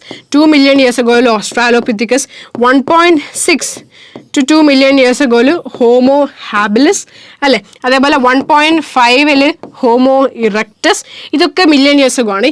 ഇവിടെ ജസ്റ്റ് ഇയേഴ്സ് അഗോ, മില്യൺ അല്ല, ജസ്റ്റ് ഇയേഴ്സ് അഗോ. എത്ര വർഷം മുന്നേ? 1 lakh to 4,000 1,00,000 to 4,000 years ago ആണ് ആര് വരുന്നത് നമ്മളെ നിയാൻഡർഥാൽ മാൻ വരുന്നത്. ഓക്കെ, ആൻഡ് ഇവരെ പ്രത്യേകത എന്താ? ഇവർ ഹൈഡ് ചെയ്യുമായിരുന്നു, അതായത് അവരുടെ ശരീരം അല്ലെങ്കിൽ അവരെ സ്വയം സേഫ് ആക്കാൻ വേണ്ടിയിട്ട് അവർ ഒളിച്ചു നിൽക്കുമായിരുന്നു. എന്തെങ്കിലും ഷെൽട്ടറിന്റെ ഉള്ളിലൊക്കെ അവരെന്ത് ചെയ്യുമായിരുന്നു? ഒളിച്ചു നിൽക്കുമായിരുന്നു. ഓക്കെ, അതേപോലെ തന്നെ ഇവരെന്ത് ചെയ്യും? ഇവര് മരിച്ചവരെ ഇവരെന്ത് ചെയ്യും? ബറി ചെയ്യും. Okay, they buried their dead. എടാ, ഇതൊക്കെ മനുഷ്യന്മാരെ കാണിക്കുന്ന ഫീച്ചേഴ്സ് അല്ലേ? നമ്മുടെ ഹോമോസാപ്പിയൻസ് ഇവരൊക്കെ മനുഷ്യന്മാർ തന്നെ, പക്ഷെ ഹോമോസാപ്പിയൻസ് കാണിക്കുന്ന ഫീച്ചേഴ്സ് ആണ് എന്ത്? ഈ പറഞ്ഞ പോലെ നമ്മൾ ഷെൽട്ടറിന്റെ ഉള്ളിൽ പോയി നിൽക്കുക, അതേപോലെ മരിച്ചവരെ ബറി ചെയ്യുക എന്നൊക്കെ പറയുന്നത് അല്ലേ? അപ്പൊ കുറച്ചും കൂടെ നമ്മുടെ ഒരു സിസ്റ്റത്തിലേക്ക് വരുന്ന ആൾക്കാരാണ് നിയാൻഡർഥാൽ മാൻ. ആൻഡ് ഇവരുടെ ബ്രെയിൻ കപ്പാസിറ്റി ഒബ്വിയസ്ലി നല്ല കൂടുതലാണ്, 1400 cc ആണ്. അടുത്തതാണ് Neanderthal man, almost looks like a man, alle. Okay, now moving on, we have the Homo sapiens. Homo sapiens Ice Age അതായത് 75,000 to 10,000 years ago ആണ് മോഡേൺ മാൻ അല്ലെങ്കിൽ ഹോമോ സാപ്പിയൻ എന്ത് ചെയ്യുന്നത് arise ചെയ്യുന്നത്. എവിടെയാണ് ഇവർ എറൈസ് ചെയ്യുന്നത്? ആഫ്രിക്കയിലാണ് കേട്ടോ. ആഫ്രിക്കയിലാണ് ഇവർ എറൈസ് ചെയ്യുന്നത്. എന്നിട്ട് വേറെ സ്ഥലത്തേക്ക് ഇവർ എന്ത് ചെയ്യാണ്? ഇവർ മൈഗ്രേറ്റ് ചെയ്യാണ് ചെയ്യുന്നത്. ഓക്കെ, ആൻഡ് ഇവർ കേവുകളിലൊക്കെ താമസിക്കുമായിരുന്നു. അതുകൊണ്ട് തന്നെ കേവ് ആർട്ടുകളൊക്കെ തുടങ്ങിയത് ഈ പറഞ്ഞ ഹോമോസാപ്പിയൻസ് ആയിരുന്നു. ഇപ്പം 18,000 years ago ആണ് കേവ് ആർട്ടുകളൊക്കെ തുടങ്ങുന്നത്. ആൻഡ് അഗ്രികൾച്ചർ, കൃഷിയൊക്കെ തുടങ്ങുന്നത് എപ്പാണ്? 10,000 വർഷം മുമ്പാണ്. ഓക്കെ, അപ്പൊ നിങ്ങൾ ഇത്രയും കാര്യം ആലോചിക്കുക. ഹോമോസാപ്പിയൻസ് ഉണ്ട്, അതിൽ തന്നെ 18,000 വർഷം മുന്നേ ആണ് കേവ് ആർട്ടൊക്കെ വരുന്നത്. ഓക്കെ, കേവ് ആർട്ടൊക്കെ വരുന്നത് 18,000 വർഷം മുമ്പേ ആണ്. ആൻഡ് 10,000 വർഷം മുന്നേ ആണ് എന്ത് വരുന്നത്? അഗ്രികൾച്ചർ വരുന്നത്. കൃഷി ചെയ്യുക, അതേപോലെ തന്നെ വീടെടുത്ത് താമസിക്കുക. ഈ പരിപാടിയൊക്കെ എപ്പോഴാണ് വരുന്നത്? 10,000 വർഷം മുമ്പാണ്. അപ്പൊ ഇതാണ് മെയിൻ ആയിട്ട് നിങ്ങൾക്ക് എന്ത് പഠിക്കാനുള്ളത്? ഹ്യൂമൻ എവല്യൂഷനിൽ നിങ്ങൾക്ക് പഠിക്കാനുള്ളത്. വേറെ കോംപ്ലിക്കേറ്റഡ് ആയിട്ടുള്ള സംഭവങ്ങളൊന്നും തന്നെ ഇല്ല. ഇതാണ് എന്ത് ഹോമോസേപ്പിയൻസ് എന്ന് പറയുന്നത്. നമ്മളിപ്പോൾ ആക്ച്വലി എന്താടാ? നമ്മൾ ആരാ? നമ്മൾ ഹോമോസേപ്പിയൻസ് ആണോ? നമ്മൾ ഹോമോസേപ്പിയൻസ് ആണ് കേട്ടോ. ആൻഡ് ഹോമോസേപ്പിയൻസ് എന്ന് വേണം നമുക്ക് പറയാം. എന്ത് പറയാം? We are Homo sapiens. നമ്മൾ ഹോമോസേപ്പിയൻസ് എന്ന് പറയുന്നതിനേക്കാളും അതിൻ്റെ ഒരു സബ് ഡിവിഷൻ പോലെ ഹോമോസേപ്പിയൻസ് എന്ന് നമ്മൾ പറയും കേട്ടോ. ഇപ്പം നമ്മൾ ജീവിക്കുന്നത് നമ്മളൊക്കെ, ഞാനും നിങ്ങളൊക്കെ ഹോമോസേപ്പിയൻസ് ആണ്. ഹോമോസേപ്പിയൻസ് എന്ന് പറഞ്ഞാൽ തെറ്റില്ല, ഹോമോസേപ്പിയൻസ് എന്നും പറയും. ഓക്കെ, അപ്പൊ ഇത്രയേ ഉള്ളൂ നിങ്ങൾ എന്ത് ഒറിജിൻ ഓഫ് ഹ്യൂമൻ അല്ലെങ്കിൽ എവല്യൂഷൻ ഓഫ് ഹ്യൂമൻ എന്ന് പറയുന്നത്. ആൻഡ് ഇതിൽ തന്നെ സ്കള്ളാണ് ഒരു ബേബി ചിമ്പാൻസിൻ്റെയും അതേപോലെ തന്നെ ഒരു അഡൾട്ട് ഹ്യൂമൻ്റെയും സ്കള്ള് വെച്ചിട്ട് കമ്പയർ ചെയ്യാൻ അവിടെ ചെയ്തിരിക്കുന്നത്. ഓക്കെ, ആ ഒരു കമ്പാരിസൺ ആണ് നിങ്ങൾക്ക് കാണുന്നത്. ഇത് ഹ്യൂമൻ സ്കള്ളാണ്, ഇത് ചിമ്പാൻസി സ്കള്ളാണ്, ഇത് അഡൾട്ട് ചിമ്പാൻസി സ്കള്ളാണ്. ഈ ബേബി ചിമ്പാൻസിൻ്റെയും ഈ ഹ്യൂമൻ്റെ സ്കള്ള് നോക്കിക്കേ, ഓൾമോസ്റ്റ് നല്ല സിമിലാരിറ്റി ഇല്ലേ?